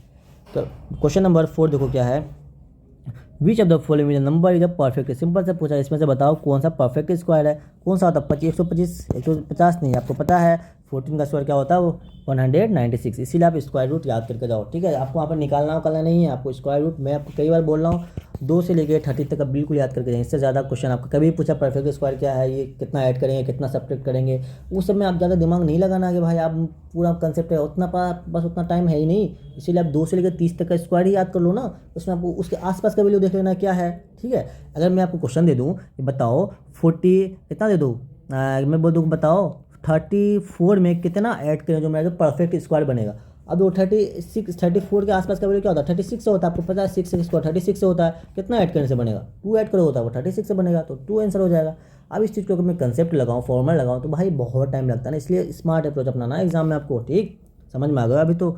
अब आते हैं ये भी क्वेश्चन आपसे पूछे गए हैं, the square of the even number is always, आपको पता है द स्क्वायर होता है इवन नंबर का हमेशा इवन होता है, द स्क्वायर होता है ऑड नंबर का हमेशा ऑड होता है। देखो इसे थोड़ा मैं एग्जांपल से समझाऊंगा आपको। अगर मैं एक इवन नंबर लूँ जैसे 2 का स्क्वायर लूँ अगर, तो इसका स्क्वायर क्या होता है 4 होता है। देखो यहाँ पे ये आपका 2 क्या है, ये भी इवन नंबर है, ये भी इवन नंबर है, तो हमेशा इवन का स्क्वायर क्या होता है हमेशा इवन होता है। उसी टाइप से एग्जाम्पल लूँ 3 का, अगर मैं स्क्वायर लूँ तो बताओ 3 का स्क्वायर क्या होता है 9 होता है। देखो आपका जो 3 है ये भी ऑड है और जो 9 है ये भी ऑड है, तो ऑड का स्क्वायर हमेशा क्या होता है ऑड होता है। समझ में आया क्या। अब आते हैं cube and cube root. Simple सा क्वेश्चन है, बताओ 4 का क्यूब क्या होता है। तो अब क्यूब कहाँ तक याद करना भाई, क्यूब आपको याद करके जाना 2 से लेकर 20 तक आपको कम से कम क्यूब याद होना चाहिए, ठीक। पूछा है कि बताओ 2 का क्यूब क्या होता है, क्या होता है 2 का क्यूब, सिंपल सा है ऑप्शन नंबर 64, मतलब ऑप्शन नंबर बी। तो मतलब इसका मतलब जिसको याद नहीं है तो ऐसे कर लेना भाई, क्यूब मतलब कि 3 टाइम से लिखना है। क्यूब जब भी आ जाए वर्ड क्यूब आ जाए मतलब क्यूब का मतलब होता है 3 बार, 4 इंटू 4, तो 4 को 4 चौके 16, 16 इंटू 4 और 16 इंटू 4 क्या हो जाएगा 64। तो ऐसे भी आप कर सकते हो अगर आपको याद नहीं है इन केस, लेकिन मेरा रिक्वेस्ट है आप इसे याद करके जाएं। चलिए तो फिर नेक्स्ट क्वेश्चन देखते हैं। नेक्स्ट क्वेश्चन क्या है, द क्यूब रूट ऑफ 1728। क्या आप इसे क्यूब रूट वहाँ निकालने जाओगे, आपको सिंपल सा पता होना चाहिए यार 1728 किसका क्यूब रूट होता है 12 का होता है, इसलिए बोलता हूँ आप याद कर लो भाई। मैं बार बार बनाऊँ 2 से लेके प्लीज़ 20 तक याद करके जाना, ठीक है। इसके लिए ज़्यादा वहाँ पे आप इसे क्यूब रूट वगैरह फॉर्मूला वगैरह मत लगाना, बहुत टाइम लग जाएगा यार, आपको बिल्कुल एग्जाम में टाइम बचाना होता है। आते हैं नेक्स्ट क्वेश्चन, क्या है which of the following is a perfect cube. अब इसने पूछा बताओ इसमें से परफेक्ट क्यूब क्या है, ये भी आपका कैसे बनेगा। अगर आपको क्यूब आपको पता है, आपको पता होता है 100 किसी का क्यूब होता ही नहीं है, 150 आपने पढ़ा ही नहीं है, 200 पढ़ा ही नहीं है, 125 बिल्कुल पढ़े हो, किसका होता है 5 का होता है क्यूब। सिंपल सा आंसर लगाओ आगे बढ़ जाओ। जिस बच्चे को तरीका नहीं पता वो क्या निकालेंगे, सबका से चेक करेंगे, ये करेंगे वो करेंगे, उतना नहीं करना होता है। किसका होता है 5 का क्यूब होता है 125, ठीक है। नेक्स्ट क्वेश्चन देखो, x cube is equal to 729, then x का वैल्यू बताएं। सिंपल सा है, तो x cube is equal to क्या दे रखा है, x cube is equal to 729 दे रखा है। आप यहाँ से एक्स का वैल्यू निकालेंगे, इस पर क्या हो जाएगा रूट चढ़ जाएगा। अब बताओ 729 जो होता है वो किसका क्यूब रूट है, किसका क्यूब रूट है वो आपको पता है 9 का क्यूब रूट है, तो ऑप्शन नंबर 9 लगाओ और आगे बढ़ जाओ, कोई दिक्कत बिल्कुल नहीं। ऐसे ही क्वेश्चन आते हैं यार। अब तो इससे भी आसान क्वेश्चन आपसे पूछता है इसमें क्वेश्चन कि बताओ क्यूब का जो इन्वर्स क्या होता है। आपको क्यूब का देखो आपके क्या पूछेगा कि क्यूब का इन्वर्स क्या क्या होता है, तो क्यूब का इन्वर्स होता है क्यूब रूट होता है ना। क्यूब का इन्वर्स क्या होता है क्यूब रूट होता है, आपको ये पता है। उसी हिसाब से पूछता है कि स्क्वायर का इन्वर्स क्या होता है, क्या पूछेगा स्क्वायर का इन्वर्स क्या होता है, आपको पता होना चाहिए। आपका होता है स्क्वायर रूट होता है, तो ये दोनों चीज़ बहुत इंपॉर्टेंट है, ध्यान रखना है। इस क्यूब का इन्वर्स क्या होता है क्यूब रूट, स्क्वायर का इन्वर्स क्या होता है स्क्वायर रूट। ये क्वेश्चन आपसे पूछे भी गए हैं और पूछे जा सकते हैं। नेक्स्ट क्वेश्चन देखो, the cube of odd number पूछा है, the cube of odd number is always, आपको पता होना चाहिए cube of odd number is always and always odd होता है। चलो इसका भी एग्जांपल देकर समझाता हूँ मैं आपको। अगर मैं आप एक क्यूब लूँ ऑड नंबर, जैसे मैं 3 लूँ तो 3 का अगर मैं क्यूब करूँ तो इसका क्यूब क्या होता है आपको पता है 27 होता है। देखो यहाँ पे 3 क्या है आपका, 3 भी आपका है ऑड नंबर और 27 भी क्या है ऑड नंबर। तो इस वजह से क्यूब का हमेशा जो होता है ऑड का क्यूब हमेशा ऑड होता है। उसी टाइप से अगर मैं इवन नंबर लूँ 2 का क्यूब लूँ अगर, तो 2 का क्यूब क्या होता है आपका 8 होता है। तो आप यहाँ पे देख सकते हैं ये भी क्या है आपका इवन है, तो ये भी क्या है इवन है। तो इवन का हमेशा इवन मतलब क्यूब रूट क्या होता है हमेशा इवन का क्यूब हमेशा इवन होता है और ऑड का हमेशा ऑड होता है। ये भी आपको बिल्कुल पता होना चाहिए। आपसे क्वेश्चन ये पूछता है the cube of negative number is always, जैसे अगर मैं यहाँ पे लिख दूँ 2 -2 का क्या लिख दूँ क्यूब लिख दूँ। आपसे पूछता है cube of negative number is always positive, always negative, may be positive, may be negative. तो इससे देखो मैं आपको पहले बताता हूँ इसको कैसे सॉल्व करेंगे। इसका ध्यान रखो, the cube of negative number is always and always negative भी होता है। जैसे देखो -2 को आप कैसे लिख सकते हो -2 इंटू -2 इंटू -2, बिल्कुल ऐसे लिख सकते हो कि नहीं लिख सकते हो, हाँ लिख सकते हैं सर। क्यूब का मतलब ही होता है 3 बार लिखना, ठीक है। तो इन दोनों को आपस में मल्टीप्लाई करो, माइनस माइनस क्या होता है प्लस होता है, 2 × 2 क्या हो जाएगा 4 हो जाएगा, फिर मल्टीप्लाई करो -2, फिर प्लस माइनस क्या हो जाएगा माइनस हो जाएगा, और 4 × 2 क्या हो जाएगा 8 हो जाएगा। देखो आंसर क्या आ गया -8 आया ना। देखो यहाँ पे आपने भी क्या लिया था नेगेटिव लिया था, और आंसर भी क्या आया नेगेटिव आया। इसलिए ये आपको ध्यान रखना है कि माइनस का क्यूब हमेशा माइनस ही आएगा, मतलब नेगेटिव का क्यूब हमेशा नेगेटिव आएगा। तो ये क्वेश्चन इंपॉर्टेंट है, ये स्लाइड बहुत इंपॉर्टेंट है, ध्यान से सुनो, थ्योरेटिकल क्वेश्चन इससे बनते हैं। अब आते हैं कंपेयरिंग क्वांटिटीज़ में। कंपेयरिंग क्वांटिटीज बिल्कुल हर बार क्वेश्चन एक न एक आपको ज़रूर आते हैं, तो इस पर भी ध्यान से समझो। दे रखा है क्वेश्चन क्या है, देखो इफ़ कॉस्ट प्राइस मतलब CP इज इक्वल टू कितना है 500 दे रखा है, एंड द सेलिंग प्राइस मतलब SP कितना दे रखा है 600 दे रखा है। पूछा है आपसे बताओ परसेंटेज बताओ, प्रॉफिट परसेंटेज बताओ, प्रॉफिट परसेंटेज मुझे बताना है। आपको प्रॉफिट परसेंटेज का फॉर्मूला पता होना चाहिए। प्रॉफिट परसेंटेज का फॉर्मूला क्या होता है बताओ जल्दी से। प्रॉफिट बाई CP × 100 होता है ना, बिल्कुल होता है। अब देखो सिंपल सा है, ये आप सबसे पहले इसमें क्या निकालेंगे, यहाँ पे सबसे पहले आप निकालेंगे प्रॉफिट निकालेंगे। प्रॉफिट नहीं गिवन है तो प्रॉफिट निकाल P में सिर्फ लिख दूँ, ठीक है, कोई दिक्कत नहीं ना। तो प्रॉफिट का फॉर्मूला क्या होता है SP - CP होता है, बिल्कुल होता है। आपको SP कितना दे रखा है 600 दे रखा है, एंड CP कितना दे रखा है 500 दे रखा है। तो इन दोनों का आपस में मल्टीप्लाई करके कितना हो गया 100 हो गया। कोई दिक्कत कोई परेशानी कोई दुख और तकलीफ है क्या? बिल्कुल नहीं होगा मेरे बच्चे को, है क्या, होना भी नहीं चाहिए। तो आपने क्या निकाला, आप यहाँ से प्रॉफिट निकाला, लेकिन आपसे क्या पूछा है प्रॉफिट परसेंट पूछा है। तो प्रॉफिट परसेंट का फॉर्मूला क्या होता है भाई पता आपको, प्रॉफिट बाई CP × 100 होता है ये परसेंटेज। इससे कई बार क्वेश्चन पूछा गया, आपने PYQ जरूर आपको करना भाई, PYQ कर लो, इससे PYQ बहुत अच्छे लेवल के क्वेश्चन आए हुए हैं, ठीक है। तो PYQ कर लेना आप, जरूरी कर लेना, बहुत ज़रूरी है, कर ही लेना भाई मेरे, ठीक है। चलो यहाँ पे देखो सॉल्व करते हैं। अब प्रॉफिट आपने कितना निकाला 100 निकाला, और आपका CP कितना गिवन है यहाँ पे देखो 500 गिवन है ना, यहाँ पे 500 गिवन है, तो यहाँ पे देखो 500, और फार्मूला से क्या है आपका 100 है, 0 से 0 कैंसिल। इसको जब कट करो तो कितने टाइम से में कट होगा भाई जल्दी बताइए मेरे भाई, 20 × 5 = 100। तो आंसर क्या हो जाएगा 20%, option number B is a correct answer. तो फिर नेक्स्ट क्वेश्चन देखते हैं। नेक्स्ट क्वेश्चन क्या है, if a number increase from 80 to इतना देन परसेंटेज इंक्रीज। सिंपल सा पूछा है, जब भी आपका ऐसा क्वेश्चन है ये नंबर यहाँ से यहाँ इंक्रीज हो गया, इसका मुझे परसेंटेज बताओ। सबसे पहले आपको पहला स्टेप हमेशा इसमें क्या करना है, इसमें ये निकालो बताओ कितना इंक्रीज हुआ, कितना इंक्रीज हुआ, और इंक्रीज कितना हुआ उसमें क्या करते हैं फाइनल माइनस इनिशियल करते हैं। तो फाइनल कितना है 100 है, तो 100 - 80 करेंगे तो कितना हो गया 20। तो आपका इंक्रीज कितना हुआ भाई 20 हुआ इंक्रीज। अब इसका सिंपल सा क्या निकालेंगे परसेंटेज इंक्रीज निकालेंगे। परसेंटेज इंक्रीज का फॉर्मूला क्या होता है आपको पता है, final by initial, final by initial. तो फाइनल कितना है आपका 20 है, इनिशियल कितना था यहाँ पे देखो, इनिशियल कितना है 80 है, आपको फाइनल कितना निकाला 20 निकाला। तो फाइनल बाई इनिशियल × 100 ये आपका फॉर्मूला होता है। इस फॉर्मूला पे से पुट कीजिए, अब इसे कट कीजिए, 0 से 0 कट गया, ठीक है। ऐसे आप कट कर दो कितने से, एक मिनट 0 भी नहीं काटूंगा भाई मैं, कितने में काटूंगा 20 × 80, 4 बार में ये कटेगा, इसे कट कर दो कितना हो जाएगा 20 × 5 = 100। तो आपका आंसर कितना हो जाएगा भाई 25 हो जाएगा। Option number C is correct answer. समझ में आया क्या? कभी पूछे कितना इंक्रीज हुआ, सबसे पहले इंक्रीज निकालेंगे, और इंक्रीज परसेंट का फॉर्मूला होता है इनिशियल बाय फाइनल × 100 होता है इसका फॉर्मूला, ओके। तो फिर नेक्स्ट क्वेश्चन देखो, नेक्स्ट क्वेश्चन है बहुत ही प्यारा सा क्वेश्चन है, सिंपल इंटरेस्ट का क्वेश्चन है। इसमें पूछा है बताओ द सिंपल इंटरेस्ट ऑन इतना इतना पड़े ना, सिंपल सा ऐसा ही पूछा है। तो SI का आपको फॉर्मूला पता होना चाहिए। SI का फॉर्मूला क्या होता है P × R × T/100 ये होता है SI। इसमें देखो S कितना दे रखा है, सॉरी P कितना दे रखा है, P आपको दे रखा है 2000, तो 2000 लिखिए। उसके बाद R देखो कितना दे रखा है, R मतलब रेट 5% दे रखा है, तो 5 कर दो। अब देखो T कितना दे रखा है 3 साल का दे रखा है, तो ×3 कर दो, बाई 100 कर दो, कोई दिक्कत इसमें। अब इसे कट कीजिए, 2 0 से 2 0 कैंसिल। अब इसे मल्टीप्लाई करेंगे तो 20 × 5 कितना हो जाएगा 100, 100 × 3 कितना हो जाएगा 300 हो जाएगा। ऑप्शन नंबर क्या हो जाएगा बी इज करेक्ट आंसर। कोई दिक्कत है क्या इसमें? कोई दिक्कत नहीं है। कैलकुलेशन वगैरह में कोई दिक्कत, देखो कैलकुलेशन कैसे स्मार्ट अप्रोच करते हैं, तो ऐसे किया जाता है। अब 5 या 15 दूना 30 ऐसे भी कर सकते हैं, लेकिन बेस्ट मुझे लगा 20 × 5 = 100 × 100 × 300 300। कोई दिक्कत इसमें हो ही नहीं सकता मेरे भाई।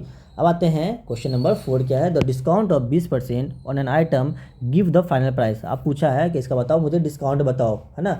एक आप आइटम ले रहे हो जिसका कितना है 5 दाम, आप दुकान पे गए हैं तो आपको मतलब दुकानदार ने मतलब एक सेल लगा रखा है, या मतलब एक दुकान पर सिंपल सा समझ लो कि एक आइटम उसका दाम है 500 रुपया, लेकिन दुकानदार कह रहा भाई अगर आप लेते हो ना तो मैं आपको 20% क्या कर दूंगा ऑफ कर दूंगा, ठीक है। वो दुकानदार कह रहा है भाई आप ले लो, मैं आपको 20% ऑफ में दे दूंगा और सबको नहीं दूंगा, बस आपके लिए ऑफर है, ठीक है। तो आप पूछोगे भाई कितने में होंगे, तो वही पूछा बताओ, अगर 500 रुपया दाम है, अगर आपको स्पेशल 20% आपके लिए कम किया जा रहा है, बताइए कितने में आपको वो चीज़ जो प्रोडक्ट है कितने में आपको ले लोगे। सिंपल सा क्वेश्चन है, कोई दिक्कत है, समझ में आया ना। आपको डिस्काउंट का आपको फॉर्मूला क्या होता है, सबसे पहले आप क्या निकालेंगे, डिस्काउंट परसेंटेज निकालेंगे। डिस्काउंट परसेंट का देखो आप, अगर आपने यार नहीं किया ना वो वाला क्वेश्चन, क्या बोलते हैं सीरीज जो इससे पहले जो मैं आपका जो क्वेश्चन आया फॉर्मूला वाला, अगर वो नहीं किया हो ना बिल्कुल याद कर लो, सारा फॉर्मूला मैंने वहाँ पे लिख दिया है। सिंपल इसका फॉर्मूला होता है डिस्काउंट परसेंट बाय 100 इंटू जो आपका जो फाइनल मतलब जो आपका SP है सेलिंग प्राइस है वो लिख दो, इन दोनों को कट करो, कट करेंगे 0 से 0 कट होगा, कितना हो गया भाई आपको हो जाए 5 दूना 10। तो ये तो हो गया आपका कितना, आपको डिस्काउंट इतना मिलेगा, डिस्काउंट इतना मिलेगा। आपका जो फाइनल प्राइस कितना है 500 है, तो आप 500 में से 100 को माइनस कर दो, कितने रुपये में आपको देगा भाई साहब, वो आपको देगा 400 रुपये में दे देगा। Option number is a correct answer, ठीक है। अब आते हैं क्वेश्चन नंबर 5। तो क्वेश्चन नंबर 5 क्या कह रहा है, if the compound interest on इतना for 2 year 10% per annum calculate है ना अमाउंट विल बी। सिंपल सा क्वेश्चन है, इसमें आपसे क्या पूछा है, इससे आपका ए का वैल्यू पूछा है। तो ए का वैल्यू, ए का फॉर्मूला आपको क्या होता है, ए का फॉर्मूला होता है P1 + R/100 की पावर T। तो ये फॉर्मूला होता है। आप ए पूछा है, इसमें बताओ P कितना दे रखा है भाई, P आपका दे रखा है 1000 दे रखा है 1, और R बताइए कितना दे रखा है, 10% दे रखा था, R हो जाएगा 10 और बाई 100, और T कितना दे रखा, 2 दे रखा, 2 सारे तो 2 दे रखा है। अब इसे सॉल्व कीजिए और आंसर पाइए। कोई तकलीफ है इसमें क्या, बिल्कुल भी नहीं होनी चाहिए। अब इसे देखो सॉल्व कैसे करेंगे, सबसे पहले आप 0 से 0 को कट कर देंगे। अब क्या हो जाएगा 1000 इंटू इन दोनों का जब एलसीएम लेंगे तो एलसीएम क्या हो जाएगा 10, 10 + 1 क्या हो जाएगा 11, तो 11/10 का हो जाएगा स्क्वायर, ठीक है। अब देखो यहाँ पे स्क्वायर अभी नहीं करना आपको, बच्चे क्या करते हैं यहाँ पे स्क्वायर करने लगते हैं, नहीं आपको स्क्वायर नहीं करना होता है। अब लिखेंगे यहाँ पे 1000 लिखिए, और स्क्वायर का मतलब ये जो टर्म है ना 11/10 ये 2 बार लिखा हुआ था, अब इसे 2 टाइम से लिख दो यहाँ पे 11/10 इंटू 11/10 ऐसे लिखना। अब क्या करो, ये 2 1 0 तो 1 0 गया, दूसरा 0 से दूसरा 0 गया, ऊपर क्या बचा देखो आप, बचा 10 इंटू 11 इंटू 11, ये बचा। आपको पता है 11 इंटू 11 क्या होता है 111, तो 10 इंटू 111, तो 111 इंटू 10 क्या हो जाएगा पता है आपको, सॉरी 111 नहीं होता है 121 होता है ना, 121 इंटू 10, तो 121 को आप 10 से मल्टीप्लाई करो क्या हो जाएगा पता है 1210 आंसर हो जाएगा 1210। तो option number B is the correct answer. तो कोई दिक्कत है, देखो इस फॉर्मूले पे भाई कई बार क्वेश्चन आपसे इसमें CI पूछता है। अगर यहाँ से आप CI पूछेगा तो CI का फॉर्मूला क्या होता है A - P, है ना। आपको यहाँ पे उसमें आपको P दे रखा होगा, P जब दे रखा होगा तब वहाँ पे A निकाल लियो, तो एक को P से माइनस कर दियो तो CI निकल जाता है। तो बिल्कुल ये बहुत इंपॉर्टेंट क्वेश्चन है ये। अब आते हैं आपका अलजेब्रिक एक्सप्रेशन है ना, अलजेब्रा दिल घबरा माइनस प्लस का हो झगड़ा। तो आइए झगड़ा देखते हैं क्या क्या झगड़ा होता है, सॉल्व करते हैं भाई लोगों का झगड़ा को। सिंपल सा क्वेश्चन इससे आते हैं, बहुत टफ नहीं है, बहुत ही आसान चैप्टर है यार, है ना। मैथ्स तो बहुत ईजी होता है यार, मैथ्स से न जाने क्यों डरते हो आप लोग, बिल्कुल नहीं डरना मैथ्स से। देखो इसका जो है पूछा प्रोडक्ट मतलब क्या होता है मल्टीप्लाई। तो आपसे पूछा है कि x + 3 इंटू x - 3। तो देखो आपने एक फॉर्मूला पढ़ा होगा A² - B² इक्वल टू क्या होता है A + B and A - B। तो ये वाला फॉर्मूला पढ़े हो क्या कुछ, अगर ये फॉर्मूला पढ़े हो तो वही तो दे रखा है x + A x - B। तो इसका क्या होगा, सिंपल सा है x² - 3² सर स्क्वायर है ना, x² - 3²। देखो यहाँ पे क्या है x² - 3², तो वो चीज़ नहीं दे रखा है। तो आप क्या करेंगे x² - 3 का स्क्वायर क्या होता है 9 है, तो 3 का स्क्वायर करके 9 कर दीजिए, तो x² - 9। तो option number A is correct answer. देखो इस फॉर्मूले पे मैंने तोड़ा हूँ, है ना, इस फॉर्मूले पे आपको तोड़ देंगे भाई, जोड़ देंगे, तोड़ भी देंगे, जोड़ेंगे भी। अब आता है क्वेश्चन नंबर सेकंड, क्या है, तो क्वेश्चन नंबर सेकंड है आपका A² - B² दे रखा 49, A + B दे रखा 7। तो आपसे पूछा है बताइए मुझे A - B का क्या होगा आंसर। तो ऐसा क्वेश्चन का आपको कैसे सॉल्व करना है, देखो यहाँ पे ऐसा, देखो यहाँ पे सिंपल सा क्वेश्चन है, इस पर दिमाग थोड़ा सा दिमाग लगाओ, जल्दी लगाओ, ऐसे क्वेश्चन बनते हैं, बिल्कुल आ सकते हैं। मोस्ट एक्सपेक्टेड क्वेश्चन में से 2 स्टार लगा दूँ या 3 स्टार लगा दूँ, जितना भी लगा दूँ कम है। देखो यहाँ पे A² - B² फॉर्मूला पढ़े हो कुछ, बिल्कुल पढ़े हो, उसे यहाँ पे लिखो आप A² - B² is equal to कितना दे रखा 49। तो अब A² - B² को क्या लिख सकते हो पता है आपको, A + B लिख सकते हो क्या, और इसे A - B भी लिख सकते हो क्या, बिल्कुल लिख सकते हैं, इज इक्वल टू 49। अब यहाँ पे आइए, तो A + B का कितना वैल्यू दे रखा है, A + B का दे रखा 7, तो यहाँ पे 7 लिख दो, और आपसे A - B is equal to क्या हो जाएगा 49। आपसे पूछा क्या गया A - B पूछा गया है, देखो यहाँ पे A - B भी आ गया। अब a माइनस बी को आप 7 सिंगल रखो भाई साहब को, अब इसके साथ मल्टीप्लाई तो हो जाएगा, क्या हो जाएगा डिवाइड हो जाएगा 49/7। इसे जब कट कीजिएगा तो a minus B is equal to 7×7 = 49। तो 40 नंबर क्या हो जाएगा, option number C is the correct answer. तो समझ में आया क्या, ऐसे फॉर्मूला बेस्ड क्वेश्चन ऐसे आते हैं। अब आते हैं नेक्स्ट क्वेश्चन, तो बहुत ही आसान सा क्वेश्चन है, सिंपल सा फॉर्मूला बेस्ड क्वेश्चन है। पूछा है a plus x plus y का होल स्क्वायर क्या होता है। तो आपको पता है a प्लस बी का होल स्क्वायर क्या होता है, तो क्या होता है a square plus B square plus 2ab। तो ये होता है a प्लस बी का होल स्क्वायर, है ना, a प्लस बी का होल स्क्वायर। अरे क्या बन गया भाई, ये होता है a प्लस बी का होल स्क्वायर। सिंपल सा यहाँ पे उसको उसी फॉर्मूले से तोड़ दीजिए, तो क्या हो जाएगा x square plus y square plus 2xy। तब ऑप्शन चेक कीजिए, तो x square plus y square plus 2xy, option number A इसका सही आंसर है। माइनस तो होगा नहीं, माइनस होगा नहीं, और ये होगा नहीं, option number A is the correct answer. तो समझ में आया क्या। आते हैं क्वेश्चन नंबर 4 पे। तो क्वेश्चन नंबर 4 पे पूछा है कि बताइए 99 का स्क्वायर क्या है। तो पूछा है भाई आइडेंटिटीज़, मुझे आइडेंटिटीज़ मतलब आपको यूज़ करना है। तो चलो थोड़ा सा आपको आएगा आइडेंटिटीज, मैं आपको सिखा देता हूँ, ठीक है, क्या ही याद करोगे। तो आप 100 को क्या लिख सकते हो, 99 को क्या लिख सकते हो, 100 - 1। तो वैसे आप डायरेक्ट 19 to 9 कर सकते हैं, लेकिन मैं आपको थोड़ा आइडेंटिटी सिखा रहा हूँ। तो इसे क्या लिख सकते हो, 100 - 1 लिख सकते हो क्या, बिल्कुल लिख सकते हो। तो आप सिंपल सा है 100 - 1 का स्क्वायर कर दीजिए। तो 100 माइनस आप मतलब a माइनस बी का, देखो यहाँ पे शुरू से समझ लो अच्छे से, a माइनस बी का स्क्वायर तो क्या होता है a square plus B square minus 2ab। तो ये होता है ना, ये भी देखो इसे a मानो इसे b मानो, इसे a इसे b मानो, तो a माइनस बी का क्या करना है यहाँ पे हो। तो 99 को सिंपल से लिख सकते हैं ना यार, 100 में से 1 माइनस को तो 99 हो गया। अब चाहे तो 99 लिखो या 100 - 1 लिखो, कोई चेंजिंग है क्या इसके अंदर, कुछ नहीं है। अब स्क्वायर रखते स्क्वायर लगा दो, अब इसे a minus B whole square में तोड़ दीजिए। तो इसका जब तोड़ोगे तो क्या हो जाएगा, a स्क्वायर मतलब कि क्या हो जाएगा 100 का स्क्वायर प्लस बी स्क्वायर मतलब 1 का square minus 2b minus 2 into a कितना है भाई 100 है, बी कितना है 1 है। बिल्कुल ऐसे तोड़ सकते हैं ना, बिल्कुल तोड़ सकते हो। तो अब 100 का स्क्वायर क्या हो जाएगा, एक पे 4 जीरो लगा दीजिए, 1 का स्क्वायर आपको पता है 1 ही होता है। अब इसे मल्टीप्लाई कीजिए, 100 इंटू 2 क्या हो जाएगा 200, 100 इंटू 2 क्या हो जाता है 200 होता है। अब क्या करना है, इसे जब जोड़ घटा करोगे तो आपको पता है इसमें क्या ही बताऊँ क्या हो जाएगा 900, अरे रे रे रुक जा भाई, 98 में से 0 1, ऑप्शन नंबर ए बी हो जाएगा इसका करेक्ट आंसर। आते हैं नेक्स्ट क्वेश्चन। तो नेक्स्ट क्वेश्चन क्या है, question number 5, the coefficient of x in the expression. आपसे पूछा है कि कोफिशिएंट ऑफ एक्स का बताओ। आपको पता है कोफिशिएंट क्या होता है, जो कांस्टेंट के साथ आता है ना तो आपका कोफिशिएंट कहलाता है, जो वेरिएबल के साथ आता है आपका कोफिशिएंट कहलाता है। आपसे पूछा है एक्स का बताओ। इसमें देखो इस इक्वेशन में आप एक्स खोजिए, तो एक्स कहाँ लिखा हुआ है, देखिए यहाँ पे एक्स लिखा हुआ है। तो एक्स के साथ कौन सा वैल्यू है -7 लेना। बच्चे क्या करते हैं इसमें, अच्छा +7 नहीं दे, चलो मैं एक एक्सप्लेन देता हूँ +7। तो अब यहाँ बच्चे क्या करते हैं और उसमें डी लेकर निकल लेते हैं। नहीं, आपको जब इसको पूछा है ना, देखो यहाँ पर 3 से लिख दो 3x² - 7x + 5। आपसे पूछा है भाई मुझे बताओ द कोफिशिएंट ऑफ एक्स का कोफिशिएंट क्या है। तो एक्स का कोफिशिएंट है -7 है, ठीक है, -7 है, 7 नहीं है -7। तो इसलिए हम कभी भी कोफिशिएंट लिखते हैं उसको हम साइन के साथ लिखते हैं, ठीक। तो ऑप्शन नंबर इसका बी हो जाएगा करेक्ट आंसर। अगर यहाँ पे 7 अगर दे रखा होता तो 7 बच्चे लगाते और आगे चले जाते, नहीं 7 बिल्कुल नहीं होगा। हमेशा एंड हमेशा कोफिशिएंट जो होता है वो माइनस साइन के साथ लिखा जाता है। अगर माइनस का साइन है तो माइनस के साथ लिखेंगे, अगर प्लस का साइन है तो प्लस के साथ लिखेंगे। आई होप कि आपको ये समझ में आ गया होगा। अब आ जाते हैं विजुअलाइजिंग द सॉलिड शेप। तो ये भी बहुत ही आसान से क्वेश्चन आते हैं, इसमें बहुत ही प्यारे प्यारे क्वेश्चन आए हुए भी हैं और आते भी हैं। सिंपल सा क्वेश्चन पूछा गया आपसे, बताओ the cube has how many face.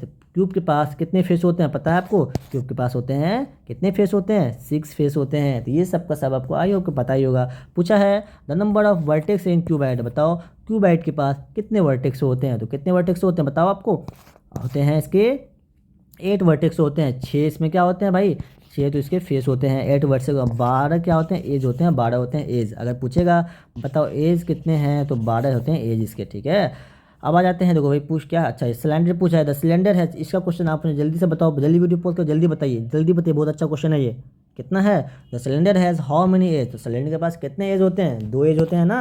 नहीं नहीं नहीं भाई 2 नहीं होते हैं, 0 होते हैं। तो आपको ये पता होना चाहिए, अच्छा क्वेश्चन है इसलिए मैं बोला ये अच्छा क्वेश्चन है। ये ऑप्शन नंबर इसका 0 हो जाएगा। आपको एक बार पूछा गया था द एज ऑफ स्पेयर, है ना, स्पेयर का पूछा था, बताओ वर्टेक्स का एज पूछा था स्पेयर के अंदर, उसका भी क्या था 0 होता है। उसी टाइप से मैंने आपको यहाँ पर सिलेंडर का दे रखा है, ठीक। आते हैं नेक्स्ट क्वेश्चन, क्वेश्चन नंबर 5 4 में आ चुके हैं। तो the shape of the football पूछा है, बताओ फुटबॉल का शेप कैसा होता है, क्या आपका क्यूब टाइप का होता है या सिलेंडर होता है या कोन होता है। बिल्कुल उसका शेप कैसा होता है स्फीयर टाइप का उसका शेप होता है। सिंपल सा क्वेश्चन है। आप देखो आते हैं क्वेश्चन नंबर 5 में, the number of face in a triangular prism, triangular prism के अंदर कितना फेस होता है? आपको पता है ट्रेंगुलर प्रिज्म के अंदर कितना फेस होता है भाई? ये 5 फेस होते हैं। और इसमें अगर ये स्पेशल पूछिए बताओ कि ट्रेंगुलर फेस कितने होते हैं, एक चीज़ में से आप जान लो। यहाँ पे मैं चलो लिख देता हूँ, ट्रेंगुलर फेस कितने होते हैं इसके अंदर, और आपका रेक्टेंगुलर फेस कितने होते हैं। तो ये 2 क्वेश्चन ही पूछे गए हैं आपके। तो आपको जो ट्रेंगुलर फेस हैं वो कितने होते हैं पता है? 2 होते हैं। और जो रेक्टेंगुलर फेस हैं वो होते हैं 3 होते हैं। आपसे सिंपल से पूछा है बताओ, फेस से पे पूछा है तो फेस का मतलब ये है वो अब दोनों को एक साथ पूछा है। अगर पूछता बताओ ट्रेंगुलर फेस कितने होते हैं तो आपको आंसर 2 होता है इसका। अगर पूछता आपसे बताओ रेक्टेंगुलर फेस कितने होते हैं तो ऑप्शन नंबर इसका 3 होता है। ठीक, आते हैं नेक्स्ट क्वेश्चन में, मेंसुरेशन में आ जाते हैं। बच्चे यहाँ से न जाने क्यों डरते हैं, इतने प्यारे प्यारे क्वेश्चन आते हैं, इतना आसान आसान क्वेश्चन आता है। इसे आते हैं यहाँ पे देखो, the area of rectangle of length is इतना। सिंपल से पूरा एरिया ऑफ रेक्टेंगल बताइए मुझे, ज़्यादा कुछ नहीं पूछा। एरिया ऑफ रेक्टेंगल क्या होता है? L इंटू बी होता है। आपको जो लेंथ कितना दे रखा है 12 दे रखा है, ब्रेथ कितना दे रखा है 5 दे रखा है, दोनों का आपस में मल्टीप्लाई करिए कितना हो जाएगा 60 सेंटीमीटर स्क्वायर। तो ऑप्शन नंबर से क्या हो जाएगा? Option number B is correct answer. आते हैं नेक्स्ट क्वेश्चन में, पूछा है the perimeter of square, side दे रखा है 7 सेंटीमीटर। तो आपको पता है पेरीमीटर स्क्वायर का कितना होता है? 4 इंटू साइड, 4 इंटू साइड। तो 4 इंटू साइड कितना दे रखा है? 7 दे रखा है। जब इसे मल्टीप्लाई करेंगे 27 की 7 चौका 28। तो ऑप्शन नंबर इसका क्या हो जाएगा? B is correct answer 28। आते हैं नेक्स्ट क्वेश्चन। नेक्स्ट क्वेश्चन में क्या दे रखा था? वॉल्यूम ऑफ क्यूब पूछा है आपसे, आपको दे रखा है साइड इतना है। तो वॉल्यूम ऑफ क्यूब का फॉर्मूला क्या होता है भाई? जल्दी बताओ, मैं आपको बस फॉर्मूला का वहाँ पे कंसेप्ट बता रहा हूँ। वॉल्यूम ऑफ क्यूब होता है आपका ए क्यूब होता है या साइड क्यूब। तो ए का वैल्यू कितना दे रखा है? 4 दे रखा है, मतलब 4 का क्यूब। तो 4 का क्यूब कितना होता है? 64 होता है। तो ऑप्शन नंबर सी। आते हैं नेक्स्ट क्वेश्चन। नेक्स्ट क्वेश्चन क्या है? The curve surface of area क्या है? The CSA of area of cylinder पूछा है आपसे, जिसमें आपको रेडियस दे रखा है कितना 3 एंड आपको हाइट दे रखा है 7। आपका पता है CSA का फॉर्मूला क्या होता है? CSA का फॉर्मूला क्या होता है? जल्दी से बता दो क्या होता है?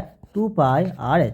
आपको 2 होता है, पाई का वैल्यू आपको क्या रखना है? हमेशा 22/7 रखना है। और R कितना गिवन है पता है? R आपको गिवन है 3, और देखो कितना है 3 है, और आपको H कितना गिवन है? 7 गिवन है। इसे काट कूट की जो आंसर पाई है तो 7 से 7 कैंसिल हो गया। अब इसे मल्टीप्लाई कीजिए तो कितना हो जाएगा?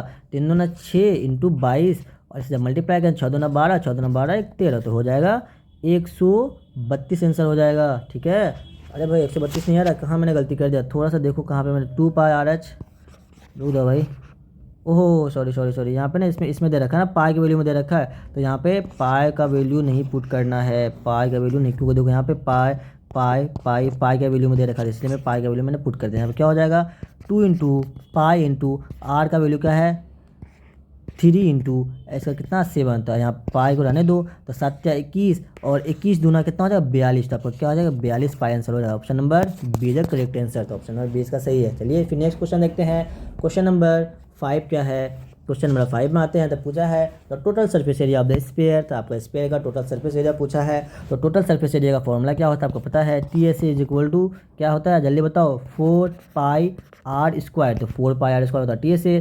तो 4 इंटू, देखो यहाँ पे पाई के फॉर्म में दे रखा, तो पाई का वैल्यू इस बार मैं भी नहीं करूँगा पुट, है ना भाई, मैं भी समझदार हो गया हूँ अब। तो 4 इंटू पाई इंटू R का वैल्यू कितना 5, तो मतलब 5 इंटू 5।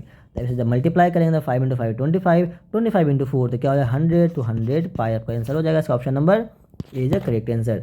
समझ में आ रहा है कुछ? तो ये सब क्वेश्चन बनते हैं। आप देखो इस चैप्टर का मेंसुरेशन का मैं आपको 10 से 15 आपको एडवांस लेवल का क्वेश्चन समझाऊंगा, जिसमें आपके रेशियो पूछे जाते हैं। तो ठीक है, तो मैं बिल्कुल आपके लिए बहुत आ जाएगा बहुत जल्दी, 10 मतलब कि अभी से 2-3 घंटे के अंदर आपको मिल जाएगा एडवांस लेवल का क्वेश्चन। एडवांस लेवल में आपको क्या, जो रेशियो वगैरह पूछे जाते हैं उससे मैं सारे इंक्लूड कर दूंगा। अब आते हैं एक्सपोनेंट वाले में। इससे बहुत ज़्यादा क्वेश्चन इससे पूछे गए हैं। तो इससे देखो कैसे कैसे क्वेश्चन पूछे जाते हैं। तो आपको एक्सपोनेंट का अभी भी अगर थ्योरी वाला क्वेश्चन चैप्टर नहीं देखा है, मैंने जो लेक्चर लाया आपके लिए, उसका लिंक मैं डिस्क्रिप्शन में दे दूंगा, उसे जरूर देख लेना यार, जिसमें ऑल फॉर्मूले कंसेप्ट प्रॉपर्टीज है, बिल्कुल देख लेना। अगर वीडियो आपको अच्छा लग रहा हो तो इसे आप लाइक कर सकते हैं, अपने दोस्तों से शेयर कर सकते हैं, और आप चाहें तो इसे सब्सक्राइब कर सकते हैं अगर फर्स्ट टाइम मेरे वीडियो पे आए हो आप। तो अगर वीडियो अच्छा लग रहा हो तो करना भाई, ठीक है। हाँ तो चलिए देखो यहाँ पे वैल्यू ऑफ 2 की पावर, है ना, सिंपल सा पूछा, बताइए। आपको एक फॉर्मूला यहाँ पे देखो क्या प्रॉपर्टी यूज हो रहा है आपको पता है। अगर यहाँ पे लिख दूँ ए की पावर m, उसकी पावर n होता है, तो हमेशा क्या होता है? पावर यहाँ पे मल्टीप्लाई हो जाता है। तो सिंपल सा वही वाला कंसेप्ट यहाँ पे लगेगा। तो क्या हो जाएगा? 2 की पावर 3 इंटू 2, तो क्या हो जाएगा? 2 की पावर 6। और 2 की पावर अगर आप 6 करते हैं तो मतलब इसका क्या है कि आपको 2 को कितने बार लिखना है भाई? आपको 2 को आपको लिखना है 6 टाइम्स, 1 2 3 4 5 6, तो इसको 2 दूना 4, 2 दूना 4, 2 दूना 4, 4 चुके 16, 16 इंटू 4, 16 इंटू 4 करोगे 64। तो ऐसे भी कर सकते हो मल्टीप्लाई। ऑप्शन नंबर ऐसा क्या हो जाएगा, सी इज करेक्ट आंसर। अब आते हैं scientific notation. Already scientific notation में मैंने बात कर रखा है, तो साइंटिफिक नोटेशन बताओ क्या है। इसका पूछा बताओ, इसको मुझे इस फॉर्म में लिखना है, स्टैंडर्ड फॉर्म में लिखना था। क्या दे रखा है, 0.0000045 दे रखा है। इसे साइंटिफिक नोटेशन है। देखो पॉइंट को इधर से इधर लेकर जाओगे, जब पॉइंट को इधर से उधर लेकर जाते हैं तब क्या होता है पता है आपको, बता रहा हूँ, रुक जाओ। तो क्या लिखेंगे, 4.5 इंटू 10⁴ तो लिखेंगे। 4 क्यों लिखे हैं, देखो यहाँ पे 1 2 3 4 डिजिट उधर लेके गए ना, किधर से किधर ले गए हैं। देखो ये आपको होता है लेफ्ट साइड, ये होता है राइट साइड। आप लेफ्ट से राइट ले गए हो ना, तो अब मुझे ये बताएंगे आप कि यहाँ पे मैंने माइनस दूँ या प्लस दूँ, तो यहाँ पे क्या होगा। तो इस चीज़ को मैं आपको समझाता हूँ। सिंपल सा एक बार आप जान लो, कभी भी हम डेसिमल को, मतलब डेसिमल का साइन बना दो, कभी भी आप पॉइंट को कहाँ से कहाँ ले जाओ, लेफ्ट से राइट लेकर जाओ, या इस चीज़ को कहाँ से ले जाओ, राइट से लेफ्ट ले जाओ। कभी भी आप लेफ्ट से राइट ले जाओगे, जो आपका पावर होगा, पावर का वैल्यू हमेशा क्या हो जाएगा, नेगेटिव में आएगा। अगर आपका जो राइट से अगर लेफ्ट लेकर जाओगे, जो पावर होगा उसका वैल्यू हमेशा क्या आएगा, पॉजिटिव आएगा। अब यहाँ पे इस क्वेश्चन में देखो, आप कहाँ से कहाँ ले गए, लेफ्ट से राइट ले गए हो ना, लेफ्ट से राइट का क्या होता है, पावर हमेशा नेगेटिव होता है, इसे -4 होगा। तो इसे आप बस याद कर लेना अच्छे से। तो 4.5 इंटू 10⁻⁴, तो ऑप्शन नंबर क्या हो जाएगा, option number A is the correct answer. आते हैं नेक्स्ट क्वेश्चन में। पूछा है, बहुत प्यारा सा क्वेश्चन है भाई। पूछा है the value of 5 square, 5 square नहीं होगा यहाँ पे, आई थिंक कि इसका क्वेश्चन जो है ना, यहाँ पे 5 का -2 है ना, -2, 5 का स्क्वायर -2 ये एक पूछा है। तो इसका सिंपल सा क्या होता है, आपको मैंने बताया है कि अगर यहाँ पे लिखते हैं a की माइनस है ना, a की पावर -m है, तो इसको क्या लिख सकते हो, 1/a लिख सकते हो। ठीक, 1/a की पावर m है ना। तो अब यही चीज़ यहाँ पे दे रखा है। तो यहाँ पे क्वेश्चन आपको क्या दे रखा है, 5 की पावर -2, तो माइनस में आंसर है ना, आप सिंपल से क्या लिख सकते हो, इसे 1/5 की पावर 2 लिख सकते हो, बिल्कुल इसे लिख सकते हो। तो अब इसका आंसर देखो कहाँ पे, 1/5 को नहीं दे रखा है, तो इसे एक बार और सॉल्व करेंगे। तो 5 का स्क्वायर क्या होता है, 25 होता है, तो 1/25, option number B is the correct answer. ठीक, अब आते हैं नेक्स्ट क्वेश्चन। नेक्स्ट क्वेश्चन बहुत ही प्यारा क्वेश्चन है।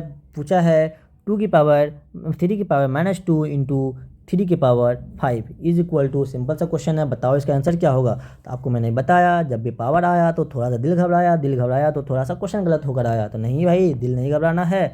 सिंपल सा आपको यहाँ पे क्या है, देखो इसमें 2 कंसेप्ट लगते हैं। एक आपको पता होना चाहिए, अगर बेस सेम हो और मल्टीप्लाई में हो तो आपका पावर क्या होता है, पावर आपका ऐड हो जाता है। दूसरा कंसेप्ट इसमें क्या लगेगा, अगर आपका देखो पावर माइनस में हो तो इसे मैं लिख सकता हूँ 1/a की पावर m। तो ये 2 कंसेप्ट में ये क्वेश्चन बनेंगे। तो देखो फिर से बता रहा हूँ, अगर आपने थ्योरी वगैरह नहीं देखा है, देख लेना। ये सारा का सारा मैंने बहुत अच्छे लेवल पे मैंने फॉर्मूला को क्लियर किया है, फॉर्मूला कैसे यूज़ करते हैं। ठीक है, वैसे यहाँ पे कर रहा हूँ, लेकिन वहाँ और भी अच्छी लेवल पे क्या होगा। आप और भी डिटेल चाहिए तो बिल्कुल वहाँ पे आप जा सकते हो, क्योंकि यहाँ पे कम टाइम में मुझे ज़्यादा क्वेश्चन करवानी है। अब देखो इसे कैसे सॉल्व करेंगे, लिखो यहाँ पे 3 की पावर -2 इंटू 3 की पावर 5। देखो यहाँ पे क्या है, बेस आपस में सेम है ना, तो बेस सेम है तो क्या करते हैं, पावर को ऐड करते हैं। तो यहाँ पे क्या लिखोगे, 3 की पावर -2 प्लस 5। अब देखो प्लस माइनस क्या होता है, प्लस माइनस होता है माइनस। तो क्या लिखोगे यहाँ पे, 3 की पावर 3 लिखेंगे। ठीक है, और जब 3 की पावर 3 लिखेंगे तो 3 का क्यूब क्या होता है भाई, देखो क्यूब नहीं देगा, 3 की पावर 3 आंसर है, तो ऑप्शन नंबर क्या हो जाएगा, ए हो जाएगा। अगर यहाँ पे और भी आगे स्टेप होता है, 3 का क्यूब क्या होता है, 27 होता है। तो ऑप्शन नंबर इसका ए करेक्ट आंसर है। अब आते हैं नेक्स्ट क्वेश्चन। रेसिप्रोकल का मतलब मैंने सिंपल से बताया है कि सिंपल से क्या करना है, बताओ। द रेसिप्रोकल ऑफ 2 की पावर -3, तो रेसिप्रोकल ऑफ 2 की पावर -3 क्या हो जाएगा, option number A is correct answer. ठीक है भाई, कोई दिक्कत परेशानी दुख दर्द तो नहीं है। आते हैं डायरेक्ट एंड इनडायरेक्ट, ये वाला इससे भी क्वेश्चन आपके बनते हैं, बिल्कुल वर्क वाला जो क्वेश्चन है। ठीक है, अब इसमें पूछा है if a 6 man can build a wall in 10 दिन, एक 6 आदमी जो है वो एक मतलब वॉल बना रहा है, कितने दिन में, 10 दिन में बना रहा है। तो उसी चीज़ को 5 दिन में बनाने के लिए कितने आदमी की ज़रूरत होगी। इसका आपको मैं एक कंसेप्ट दे देता हूँ, इसे रट्टा मार लो आप, कभी भी ऐसा क्वेश्चन आया था। अब इसमें क्या करना है, मैन इंटू डे को आप इसे कांस्टेंट कर दो, मतलब कि हमेशा इक्वल कर देना है ना। ये चीज़ को आप याद करो, मैं इसे यूज़ करना सिखाता हूँ, इससे याद कर लो। इससे यही कंसेप्ट है। आप 1/1, 1/मैन, 1/डे, ये सब चीज़ बिल्कुल ना करो, उसमें बहुत लंबा टाइम चला जाता है, बहुत ज़्यादा मतलब टाइम जाता है। सिंपल सा जो मैं बता रहा हूँ इससे भी ध्यान दो। इसमें देखो इस क्वेश्चन को इस फॉर्मूले से कैसे सॉल्व करें, क्या पूछा है देखो। और ये जो होता है ये इनिशियल होता है, और ये जो होता है बाद वाला मतलब फाइनल है ना, ये बाद वाला ये पहले वाला। पहले देखो, पहले की क्या बात हुई, 6 मैन 10 आदमी, तो पहली वाला बात है ना अकॉर्डिंग टू क्वेश्चन। देखो पहले की बात है, पहले में 6 आदमी है और 10 दिन है। अब आ जाओ इक्वल टू दो, इक्वल टू मतलब कि बाद वाले, बाद में फिर क्या बात हो रहा है, बाद में देखो क्या बात आ रहा, उसी में पूछा हाउ मनी मैन, तो हाउ मनी मैन पूछा था, मैन को क्या मानेंगे, एक्स मान लेंगे। तो इसे मैं थोड़ा सा फॉर्मूला और मॉडिफाई करना पहले अच्छे से, चलो इसे मॉडिफाई कर देता हूँ। तो इसे लिख दो यहाँ पे मैन, ना सही था भाई, वो भी सही है भाई, तो है ना, इसे कर दो x इंटू, अब कितना 5 है तो इंटू 5 कर दो। इसको देखो क्या हो जाएगा, 6 इंटू 10 क्या जाएगा 60 हो जाएगा, into x is equal to क्या हो जाएगा 5 इंटू एक्स हो जाएगा 5x। यहाँ से अब एक्स का वैल्यू निकालो कितना हो जाएगा 12 आंसर हो जाएगा। समझ में आया क्या। तो एक चीज़ देखो इसमें और मैं आपको जो बताना चाहता हूँ वो देखो मेरे दिमाग में आ गया, मैं कैसे इसे समझाऊँ और अच्छे से। देखो यहाँ पे जैसे मैन 1 स्टार्टिंग का मैन इंटू स्टार्टिंग का डे 1 कर दो, उसी टाइप से बाद का मैन इंटू बाद वाला डे। तो इससे भी आप कर, इस फॉर्मूले का भी याद करते हो। तो इसी चीज़ का ये दूसरा फॉर्म है, इसको देखो कैसे सॉल्व करेंगे। स्टार्टिंग का मैन कितना है भाई, स्टार्टिंग का मैन है 6 आदमी है, स्टार्टिंग का डे कितना है 10 डे है। उसी टाइप से बाद में मैन कितने हैं भाई, बाद में मैन है, पूछा है मैन तो एक्स मान लो, और बाद के डे कितने दे रखे हैं 5 दे रखे हैं, तो इंटू 5 कर दो। इन दोनों का आपस में मल्टीप्लाई करो तो कितना हो जाएगा 10 इंटू 6 कितना 60 हो जाएगा, और is equal to 5 into x क्या हो जाएगा 5x हो जाएगा। यहाँ से आप एक्स का वैल्यू निकालेंगे, इसको कट कीजिए, तो एक्स का वैल्यू जब कट करेंगे तो एक्स का वैल्यू कितना हो जाएगा यहाँ पे 12 हो जाएगा। तो समझ में आया। तो ये वाला आप बिल्कुल याद करके जाएँ, एग्जाम में ऐसे क्वेश्चन आते हैं। तो option number C is correct answer. अब देखो क्वेश्चन नंबर सेकंड क्या है, सेकेंड है if a car take 4 hour to travel इतना, तो how time will be take travel 60। Simple सा क्वेश्चन है कि बताओ एक कार है जो कि ट्रेवल कर रहा है 4 घंटा में, वो 240 किलोमीटर चलता है, तो 360 किलोमीटर कितने दिन में चलेगा। उसका स्पीड उसने बोला कि स्पीड सेम है। जब भी स्पीड सेम है, आप सिंपल सा एक चीज़ ध्यान रखें है कि टाइम जो होता है हमेशा इन्वर्सली प्रोपोर्शन किसको होता है, डायरेक्टली प्रोपोर्शन किसको होता है, स्पीड सेम कंडीशन में होता है, चीज़ होता है डायरेक्टली प्रोपोर्शन होता है स्पीड के। तो टाइम डायरेक्टली प्रोपोर्शन क्या होता है, डिस्टेंस का। ठीक, ये आपको पता होना चाहिए। अब इसमें दे रखा है कि 4 घंटा में कितना ट्रेवल क्या है 240, कितने घंटा में कितना ट्रेवल करेगा 360 करेगा। सिंपल सा, अब इसे क्या करना सॉल्व करना, तो सॉल्व करोगे तो क्या हो जाएगा 0 से 0 कैंसिल हो जाएगा। जब इसे काटेंगे तो 4 का टेबल कितने पर हो कटेगा 4 छक्के 24, फिर 6 इंटू 6 36, तो एक्स 6 इंटू 6 तो 6 हो जाएगा, तो एक्स का वैल्यू क्या हो जाएगा 6 हो जाएगा। ठीक है, इसे बस कट कुट करना है, ऑप्शन में भेजा करेक्ट आंसर। सिंपल सा आपको जो कंसेप्ट पता होना चाहिए, अगर टाइम बढ़ेगा तो क्या होगा डिस्टेंस बढ़ेगा, टाइम घटेगा तो क्या होगा डिस्टेंस घटेगा। ठीक, अब आते हैं क्वेश्चन नंबर 3 क्या है, if 15 worker can complete a task in इतना दिन। सिंपल सा, जो मैंने आप इससे पहले जो कंसेप्ट है सिंपल सा वही वाला, इस वाले कंसेप्ट पे जो क्वेश्चन बनेगा आपको, ये वाला कंसेप्ट जो बताया। देखो यहाँ पे कैसे दूसरा क्वेश्चन आया सेम कंसेप्ट पे। देखो क्या है, 5 वर्कर जो 15 जो वर्कर है वो कितने दिन में कंप्लीट कर रहा है, एक टास्क को 24 दिन में कर रहा है, तो उसी काम को 10 दिन में कितने वर्कर कंप्लीट करेंगे। मैंने क्या बोला, इनिशियल की बात हो रही है, तो इनिशियल कितना 5 वर्कर है और 24 दिन है। फिर बाद वाले की बात हो रही है, बाद में 10 वर्कर है और आपसे पूछा है कि बताओ दिन को आप एक्स मान लो इस बार। तो सिंपल सा क्वेश्चन है, तो यहाँ से एक्स का वैल्यू निकालो, तो इसको देखो एक्स का जब वैल्यू निकालो तो क्या हो जाएगा 15 इंटू 24/10। तो इसे कट करो, तो 5 तिया 15, 5 दूनी 10, 2 गुना 12 14, 12 दूना 24, तो 12 इंटू क्या बचा आपका यहाँ पे 3 इंटू 12 बचा, तो 12 का 12 12 तिया 36 36। ऑप्शन नंबर ऐसा क्या हो जाएगा सी हो जाएगा। देखो कितना प्यारा क्वेश्चन आता है। आते हैं नेक्स्ट क्वेश्चन। तो नेक्स्ट क्वेश्चन देखो ये भी बहुत आसान क्वेश्चन है, इसमें भी सेम जो मैंने बताया वही है कि 20 pump can empty the tank in 6 hour. 20 pump है जो कि खाली टैंक को मतलब खाली करता है कितने दिन में 20 घंटे में 10 घंटे में खाली करता है। तो हाउ मेनी पंप कितने दिन में मतलब कि कितना पंप खाली करेगा उसी को 4 घंटे में। सिंपल सा देखो, एक टैंक है उसमें 20 पंप है, उसको खाली कर रहा है 6 घंटे में, तो अगर उसी चीज़ को मुझे 4 घंटे में खाली करना है मुझे कितना पंप लगाना है। सिंपल देखो, एक पहले की बात एक बाद की बात, तो जो स्टार्टिंग में जो फॉर्मूला वही थे, पहले की बात क्या हो रही है बताओ 20 पंप है और 6 घंटे में खाली कर रहा, और बाद के बाद क्या हो रही है हाउ मनी पंप है, हाउ मनी पंप पूछा तो उसको क्या कर लूँ मैं एक्स मान लूँ, और आपका जो है ये कितना हो जाएगा 4 कितने घंटे में 4 घंटे में। अब सॉल्व कीजिए, एक्स का वैल्यू निकाल लेना क्या हो जाएगा 20 इंटू 6/4। इसे कट करो, 4 पंचे 20, तो 5 छक्के 30। तो ऑप्शन नंबर क्या हो जाएगा, option number D is correct answer. समझ में आया क्या, ऐसे क्वेश्चन बनते हैं बिल्कुल ऐसे क्वेश्चन है, इससे हार्ड बिल्कुल नहीं आने वाला आपको। अब देखो आते हैं क्वेश्चन नंबर 5, ये भी सेम वही कंसेप्ट है। ये भी देखो कंसेप्ट क्या है कि 7 man can complete a work, 7 आदमी है जो कि एक काम को कंप्लीट करता है 16 दिन में, तो 4 मैन उसी काम को कितने दिन में कंप्लीट कर। देखो पहले क्या बात हो रही है, पहले बात हो रही है 7 आदमी एंड 16 डे, और बाद की बात आओ बाद में फिर क्या बात हो रही है 4 आदमी और उससे पूछा है कितना दिन में कंप्लीट करता है। सिंपल सा उसे एक्स मान लीजिए, फिर यहाँ से आपको एक्स का वैल्यू निकालना है, तो एक्स इक्वल टू क्या हो जाएगा 7 इंटू 16/4, इसे कट कीजिए तो 4 जा 16 और 7 4 जा कितना हो जाएगा 28। Option number C is the correct answer. समझ में आया क्या? तो ऐसे बनते हैं ऐसे क्वेश्चन। आते हैं नेक्स्ट क्वेश्चन है फैक्टराइज बोलने पूछा है, तो फैक्टराइज से चैप्टर है, तो फैक्टराइज करना तो बहुत ही प्यारा सा बात है, इसमें कोई बड़ी बात है नहीं। तो अब देखो यहाँ पे क्या है, एक्स स्क्वायर क्या दे रखा है, एक्स स्क्वायर माइनस 9, तो इसे आप क्या लिख सकते हो, अरे एक्स स्क्वायर भाई, एक्स स्क्वायर माइनस 9, तो अब यहाँ पे इसे क्या लिख सकते हो, एक्स स्क्वायर माइनस 3 का स्क्वायर लिख सकते हो क्या? तो ये देखो ये वाला फॉर्मूला बन गया क्या, ए स्क्वायर माइनस बी स्क्वायर, ये फॉर्मूला बना। तो इसका फॉर्मूला क्या होता है, ए प्लस बी ए माइनस बी, ये होता है ना। अब इसे सॉल्व भी कीजिए तो ए प्लस बी होता है एक्स प्लस 3 और एक्स माइनस 3। तो अब देखो यहाँ पे x plus 3 x minus, option number A is correct answer. तो ऐसे बनते हैं, समझ में आया क्या? गुड। अब आते हैं next question, factorize 5x square plus 5x plus 6, ये आपका होमवर्क क्या है, ये मुझे आप सॉल्व, चलो मैं ही बता देता हूँ क्या होमवर्क दूँ, है ना, अभी टाइम नहीं है ना होमवर्क देने का, चलिए मैं ही करता हूँ। तो इसमें सिंपल सा है, बताओ इसमें x square plus 5x plus 6 is equal to क्या होगा। तो आपको यहाँ पे इसका फैक्टराइज करना था, क्या दे रखा है, x square plus 5x plus 6। इसमें देखो क्या होता है, मिडिल टर्म में स्प्लिटिंग करते हैं। अब इसे 6 को ब्रेक करो, 6 को उस फॉर्म में ब्रेक करो, जब इसको फैक्टराइज करो क्या होता है 2 इंटू 3।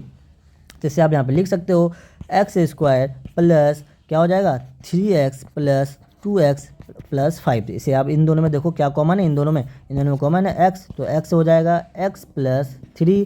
अब इन दोनों में क्या कॉमन है भाई, इस दोनों में 2 कॉमन है, तो x प्लस 3। तो इन दोनों आप यहाँ पे देखो ये जो कॉमन वाला वर्ड है, इन दोनों x प्लस 3 उठा लो, x प्लस 3 उठा लो, क्या बचा x प्लस 2 बचा, तो यहाँ हो जाएगा x प्लस 2। तो ऑप्शन नंबर क्या हो जाएगा इसका, x plus 3 x plus 2, option number is the correct answer. समझ में आया क्या? अब आते हैं नेक्स्ट क्वेश्चन क्या है, द रिमाइंडर व्हेन, देखो इसमें बच्चे डर जाते हैं भाई, रिमाइंडर पूछ रहा है भाई क्या दिक्कत है, कुछ नहीं, इसमें जो आपको दे रखा है उसमें से एक्स का वैल्यू निकालिए, एक्स से माइनस क्या देखा, एक्स से माइनस 1 इज इक्वल टू 0 कीजिए और एक्स का वैल्यू यहाँ से 1 निकालिए। अब इस 1 को क्या करना है, इसमें जाकर पुट करना है। तो जब इसमें पुट करेंगे तो क्या हो जाएगा, देखो डायरेक्ट में पुट करके बताता हूँ यहाँ पे।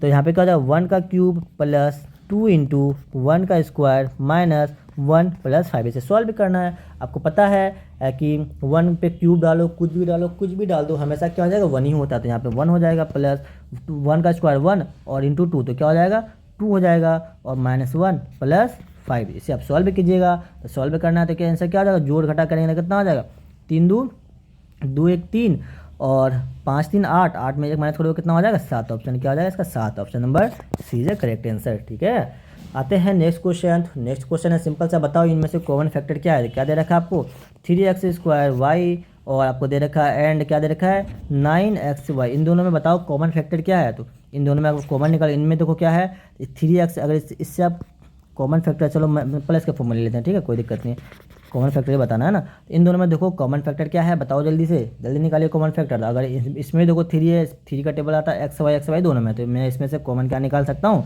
इसमें से कॉमन निकाल सकता हूँ 3xy। तो यहाँ से 3 देखो निकल चुका था, क्या बचा इसमें, देखो इसमें सिंपल सा जो 3xy कॉमन है, यही पूछा, बाकी आपसे सॉल्व करने की जरूरत है नहीं। चलो मैं सॉल्व कर देता हूँ, लेकिन ऐसे आप जब कॉमन निकालो तो एक अंदर क्या बचा एक्स बचा, इससे जब 3xy कॉमन निकालोगे तो क्या बचा 3 जा 9, एक्स निकल चुका है और वाई निकल 1 वाई बचा, तो इसका आंसर हो जाएगा कॉमन पूछा है ना, कॉमन हो जाएगा 3xy, option number is the correct answer.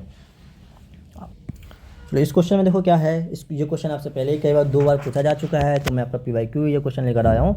इसमें देखो क्या है, a square plus B square equal to 58 दे रखा है और a minus b equal to 4 दे रखा है। आपसे पूछा है ए बी पूछो, बताओ ए इंटू बी क्या होगा। तो आपको यहाँ पे देखो मैंने क्या बताया था, जब भी ऐसा क्वेश्चन हो तो आप ये वाला टर्म हमेशा लेंगे, ए माइनस बी दे रखा हो तो उसे भी लेंगे, अगर ए प्लस बी दे रखा, जो भी दे रखा उसे उठा लो यहाँ से उठाओ, यहाँ पे क्या हो जाएगा a minus B is equal to 4। अब क्या करना है, बोथ साइड स्क्वायरिंग, दोनों यहाँ पे भी स्क्वायर करना है, इस पर भी स्क्वायर करना है। तो इस पर अगर स्क्वायर करो क्या हो जाएगा ए माइनस बी का square plus is equal to 4 का स्क्वायर। तो अब देखो ए माइनस बी का होल स्क्वायर पे टूटेगा क्या, बिल्कुल इसे ए माइनस बी का होल स्क्वायर हो गया ये। तब ए माइनस बी का होल स्क्वायर क्या होता है, a square plus B square minus 2ab, इसे लिख दीजिए। और 4 का स्क्वायर क्या होता है भाई, बताओ जल्दी से बताओ, 16 होता है ना, 16, ठीक है 16 लिख दूँ वहाँ पे।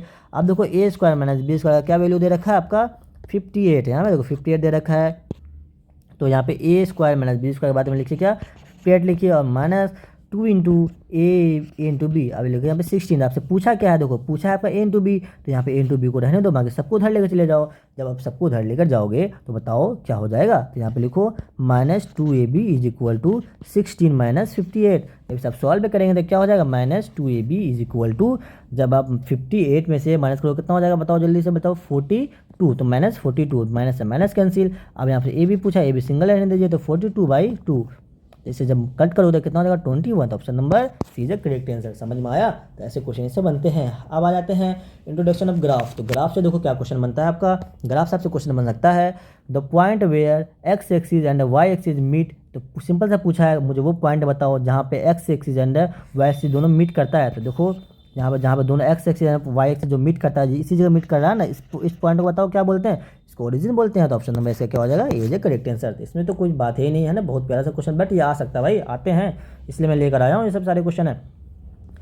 आते हैं नेक्स्ट क्वेश्चन। क्वेश्चन क्या है, if the coordinate plane the point इतना इतना लाई इन द कोऑर्डिनेट। आपसे पूछा है बताओ, यहाँ पे कोऑर्डिनेट दे रखा है, पूछा है बताओ ये कहाँ पे लाई करेगा, तो ये कहाँ पे लाई करेगा। देखो आपको एक क्वाड्रेंट होता है, तो आपको कितने क्वाड्रेंट, टोटल 4 क्वाड्रेंट होते हैं, ये होते हैं फर्स्ट क्वाड्रेंट, ये होते हैं सेकंड क्वाड्रेंट, ये होते हैं थर्ड क्वाड्रेंट, एंड ये होते हैं फोर्थ क्वाड्रेंट।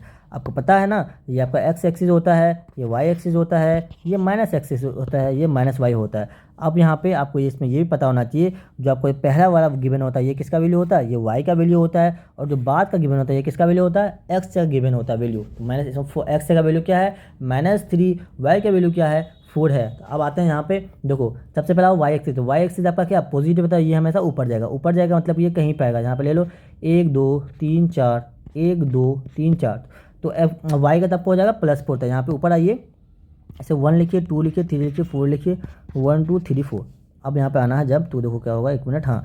तो यहाँ पे देखो वाई का वैल्यू 4 लिखा, मतलब कि ये कहीं इस लाइन में कहीं लाई करेगा, चाहे वो किधर जाएगा, प्लस की तरफ जाएगा ना, बिल्कुल इधर ऊपर की तरफ जाएगा। अब आते हैं एक्स आपका माइनस है, मतलब इस क्वाड्रेंट ये क्वाड्रेंट में नहीं आएगा, एक्स से मतलब माइनस है, इधर है तो इधर आएगा, इधर लो 1 2 3, तो 1 2 3, तो आपका एक्स कहीं पे यहाँ पे लाई करेगा। अब इन दोनों को जब मीट करोगे तो देखो यहाँ पे इसको ऊपर लेकर जाइए और इसको इधर लेकर आए, तो कौन से क्वाड्रेंट में आया बताइए, यहाँ पे आपका आया सेकंड क्वाड्रेंट। ऑप्शन नंबर क्या हो जाएगा, सेकंड क्वाड्रेंट। सेकंड क्वाड्रेंट है क्या, option number B is correct answer. समझ में आया, आ गया हुआ यार, है ना। आते हैं क्वेश्चन नंबर 3 में। तो क्वेश्चन नंबर 3 क्या कह रहा है, तो क्वेश्चन नंबर 3 कह रहा है the x coordinate of a point on y axis is always, क्या होता है, ऑलवेज 0 होता है। इसमें तो कुछ बात ही नहीं है। देखो एक चीज़ यहाँ से जान लो, ये चीज़ अगर आपका दे रखे एक्स इज इक्वल टू 0 दे रखे, पूछेगा बताओ वाई एक्स से अगर 0 दे रखे, पूछेगा बताओ पॉइंट कहाँ पे लाई करेगा, पॉइंट हमेशा वाई एक्सिस पे लाई करेगा। उसी टाइप से आपको दे रखे वाई इज इक्वल टू 0 दे रखे, पूछेगा बताओ जो पॉइंट है वो कहाँ पे लाई करेगा, वो पॉइंट कहाँ पे लाई करेगा एक्स। अगर वाई 0 हो तो पॉइंट एक्स पे लाई करेगा, अगर एक्स 0 हो तो पॉइंट कहाँ पे लाई करेगा, आपका वाई पे लाई करेगा, है ना। ये कहाँ पे लाई करेगा, एक्स एक्सिस पे लाई करेगा। ये क्वेश्चन में आपके पूछे गए हैं। आते हैं नेक्स्ट क्वेश्चन। नेक्स्ट क्वेश्चन है the graph of constant function. पूछा है सिंपल सा, जो ग्राफ होता है कांस्टेंट फंक्शन का वो कैसा होता है, हॉरिजॉन्टल होता है, वर्टिकल होता है, या कर्व होता है, या डायगोनल होता है। आपको पता है ये कैसा होता है, हॉरिजॉन्टल होता है ना। कोई दिक्कत बिल्कुल नहीं होनी चाहिए भाई मेरे। आते हैं नेक्स्ट क्वेश्चन में, the slope of x axis. पूछा है कि एक्स एक्सिस का जो स्लोप होता है वो क्या होता है, the slope of x axis. X axis का स्लोप क्या होगा, बिल्कुल यार 0 होगा ना, है ना। तो अब एक्स पूछे स्लोप ऑफ एक्स एक्सिस क्या होगा, देखो बताऊँ क्या, तो देखो थोड़ा सा देख लो यहाँ पे। अगर यहाँ पे वाई एक्सिस लूँ, यहाँ पे एक्स एक्सिस दूँ, आपको ये क्या होता है, एक्स एक्सिस होता है, ये होता है वाई एक्सिस होता है। आपको पता है जो स्लोप होता है कुछ ऐसा होता है। अब पूछा है कि बताओ एक्स एक्सिस का स्लोप क्या होगा, इसी का स्लोप पूछा है, तो भाई इसका स्लोप 0 होगा ना, यहीं पे तो जा रहा है, इसी पे स्लोप इसी पे जाता है। कुछ भी ऊपर गया क्या, ऊपर नीचे कहीं नहीं जाएगा, तो कोई कुछ एंगल बना ही नहीं। जब आपका एंगल नहीं बनेगा तो स्लोप क्यों होगा, कुछ स्लोप का फॉर्मूला होता है एक सिंपल सा, जो एंगल बनना चाहिए, अगर एंगल नहीं होगा tan थीटा होता है ना स्लोप का फॉर्मूला। जब यहाँ पे इसी एक्सिस पे आपका स्लोप आ रहा है तो आपका tan थीटा 0 होगा ना, थीटा का वैल्यू 0 होता है आपका, बस ये जान लो कि 0 होता है, ठीक है। बस आई होप कि बट आपको समझ में आ गया होगा कंसेप्ट। आते हैं जो नेक्स्ट क्वेश्चन है, इससे भी क्वेश्चन आपके बिल्कुल बने हैं और बनते भी हैं। पूछ रहा है if a number is divided by 6 then must be divided by. आपको ये पता होना चाहिए अगर कोई भी नंबर अगर 6 से डिवाइड होता है, उसका मस्ट वो किससे किससे डिवाइड होना चाहिए, उसका 2 से भी डिवाइड होना चाहिए और वो 3 से भी डिवाइड होना चाहिए। Option number A is the correct answer, ठीक है भाई। आते हैं next question, the sum of digit इतना, इसका सिंपल सा डिजिट का सम पूछा था, क्या हो जाएगा 7 + 3 + 8, तो 8 की जगह कितना होगा 18 हो जाएगा। Option number D correct answer. आते हैं नेक्स्ट क्वेश्चन में। नेक्स्ट क्वेश्चन क्या है, if the number is divided bye 9, पूछा अगर एक नंबर डिवाइडेड बाय 9 हो तो उसका सम जो होता है वो किससे डिवाइड होना चाहिए। आपका रूल ही है, ऑलरेडी मैंने बता रखा है। अगर कहाँ पे बता रखा है, इससे पहले वाले सीरीज में, आप उसे जरूर देख लो। कौन सी सीरीज में, ऑल फॉर्मूला वाले, जिसमें है ना ऑल फॉर्मूला इंपॉर्टेंट कंसेप्ट, उसमें मैंने बता रखा है सारी चीज़ें। तो ये थियोरेटिकल क्वेश्चन है सारे के सारे। पूछ रहा है अगर एक नंबर है जो कि डिवाइड होता है 9 से, तो उसका जो सम होता है वो किससे डिवाइड होना चाहिए। बिल्कुल, अगर वो 9 से डिवाइड है तो उसका सम भी क्या हो रहा है 9 से डिवाइड होना चाहिए। अगर यहाँ पे पूछता if a number is divided by 3 then sum of the digit divided by, तो 3 हो जाता है। यहाँ पे 9 तो 9 पूछा, 3 होगा तो 3 पूछता। ठीक, आते हैं नेक्स्ट क्वेश्चन। नेक्स्ट क्वेश्चन क्या है, the smallest 4 digit number is divided bye 12, तो इसका बताओ, जल्दी से मुझे आंसर बताओ और आगे जाओ। क्या होगा बताओ भाई, the smallest 4 digit number divided by 12, तो इसे आप क्या करोगे पता है, इसका आंसर हो जाएगा, सिंपल सा बता दूं क्या, चलो इसका आंसर हो जाएगा सी हो जाएगा 1008 हो जाएगा। ठीक है, स्मॉलेस्ट 4 डिजिट नंबर पूछा है जो कि डिवाइड किससे हो रहा है 4 से हो रहा है। अब इसे चेक कर लेना, चेक कैसे करो बता दूं। जैसे देखो ये किससे किससे डिवाइड हो रहा है, 3 से डिवाइड हो रहा है, 3 चौके 12, इन दोनों को ऐड कीजिए किससे हो रहा है 9 आ रहा है, तो ये भी आपको डिवाइड हो रहा है, मतलब ये भी 3 से ये भी 3 से, मतलब सिंपल सा ऐसा ये सिंपल ट्रिक होता है। ये जो अगर ये इन दोनों का सम करो तो कितना हो जाएगा 3 हो जाएगा। जब 3 है तो मतलब ये 3 के टेबल में मतलब ये 3 से डिवाइड हो रहा है, इन सब का सम करो तो 9 + 1 कितना हो जाएगा 8 + 1 कितना 9 हो जाएगा, तो ये मतलब 3 से डिवाइड होता है। तो ये एक तरीका होता है सॉल्व करने का। आते हैं नेक्स्ट क्वेश्चन। आई होप कि आपको लास्ट क्वेश्चन होगा, बिल्कुल लास्ट क्वेश्चन है ना। टाइम भी बहुत हो गया यार, इसे थोड़ा फास्ट कर रहा हूँ मैं। 1 घंटा 24 मिनट हो चुका है। तो if a number is divided by both 4 and 5 then it is divided by, simple सा है। इसका जल्दी से बता दो किससे डिवाइड होगा, बिल्कुल वो डिवाइड होता है 420 से डिवाइड होता है। ठीक है, तो ये आपको बस थ्योरेटिकल क्वेश्चन है, जितने मैंने क्वेश्चन कराए ये सारे के सारे थ्योरेटिकल क्वेश्चन है। अभी सब देख लेना अच्छे से, ये क्वेश्चन रिपीट होते हैं, इससे बहुत से क्वेश्चन आपको एग्जाम में जरूर देखने को मिलेंगे। मैंने जो कंसेप्ट बताया है, मैंने जो थ्योरी बताया है, मैंने जो आपको तरीका बताया सॉल्व करने का, बिल्कुल आपको ये एग्जाम में ज़रूर 100% काम आएगा। थोड़ा सा मैं आपके लिए इन्फॉर्मेशन लेगा भाई, अगर आप चैनल पे फर्स्ट टाइम आए हैं, अगर आपको वीडियो अच्छा लग रहा है मेरे भाई, तो आप इसे क्या कर सकते हैं, इससे आप सब्सक्राइब कर सकते हैं ताकि आपको नोटिफिकेशन मिलता रहे। और आप चाहो तो अपने दोस्तों को शेयर कर लो। वीडियो अगर अच्छा लगा तो ज़रूर यार लाइक करना है ना, और कमेंट वगैरह करना कि वीडियो आपको कैसा लग रहा हो, और एग्जाम बाद में ज़रूर बताना आपका एग्जाम कैसा गया। तो भाई मेरा इंस्टाग्राम ID ले लो, अगर आप लोगों में से देखो मुझे कोई क्वेश्चन भेजना ताकि मैं उसका सोल्यूशन देखो। यहाँ पे एक आदिर 374 मेरा इंस्टाग्राम ID है 374। अब मुझे यहाँ पे क्वेश्चन पेपर जरूर भेज देना, ठीक है भाई। चलो आपको देखो करना क्या है लास्ट में, अब ये सीरीज़ कर लो। ठीक है, मैंने जो फॉर्मूला आपको देखो अब क्या करना है, अभी भी टाइम है बहुत, 5-7 घंटे के अंदर क्या क्या कर सकते हो। अब देखो मैंने 1 घंटे का जो सीरीज दिया फॉर्मूला, सबसे पहले तो अब उसको वो करना, सबसे पहले फॉर्मूला वाला पूरा सीरीज अच्छे से कर लो। सेकंड काम क्या है, अब मैंने जो ये सीरीज करवाया अभी जो ये कुछ जो लेक्चर ले रहे हो आपने कर ही लिया, बहुत अच्छी बात है। दूसरा ये काम करना है, तो ये दोनों काम अगर आप कर लिए हो तो आपको बस PYQ करना है। अगर इतना चीज़ कर लेते हो तो मेरी गारंटी है आपको 25 तो 30 आउट ऑफ 30 आपको आ जाएगा, बिल्कुल आ जाएगा। बिल्कुल आप PYQ करके जाना। PYQ में तो प्ले लिस्ट में जाओगे आपको PYQ बिल्कुल मिल जाएगा, और मैं आपको लिंक डिस्क्रिप्शन में भी लगा दूंगा, वहाँ से भी जा सकते हैं। तो PYQ करने में आपको ज़्यादा टाइम नहीं लगेगा, बस 7 घंटे में आपको पूरे PYQ कंप्लीट हो जाएंगे। 2024 से लेकर कहाँ तक, 2016 से लेकर 2024 तक का। अगर आपको यहाँ तक नहीं करना है तो आप मिनिमम मेरे भाई, मिनिमम कहाँ से करना है, 2020 से लेकर 2024 तक का तो मिनिमम कर लेना। अगर वहाँ से भी नहीं करना 2021 से तो कर लेना यार, कम से कम 4 से 5 साल का आपको PYQ करके जरूर जाना चाहिए एग्जाम के हॉल में। अगर आपने साइंस का PYQ नहीं किया तो वो भी कर लेना। ये तो बस 3 घंटे में के अंदर आपका पूरा PYQ 2016 से लेकर 2024 तक कवर हो जाएगा। तो ठीक है, अगर आप AMU के बच्चे हो तो आप मास्टरिंग NCERT जरूर करना। इसमें बहुत ही अच्छे लेवल के क्वेश्चन मैंने आपको करवा रखा है, ठीक है भाई। और चैंपियन गाइड तो आपके लिए बेस्ट गाइड है, पता ही आपको है ना, इसका क्या बताऊँ, आप जरूर देखना यार जाकर लेक्चर, आपको मज़ा आ जाएगा। तो चलिए फिर मिलते हैं नेक्स्ट लेक्चर में, तब तक के लिए अपना ख्याल रखें, अच्छे से एग्जाम दें और बिंदास होकर पेपर सॉल्व करें। Best of luck your exam मेरे भाई, है ना, अच्छे से एग्जाम दीजिए, बिंदास होकर चिल मारिए, और हमें ज़रूर बताना कि आपका पेपर कैसा गया है, ठीक है। चलिए फिर मिलते हैं नेक्स्ट लेक्चर में, तब तक के लिए ओके बाय।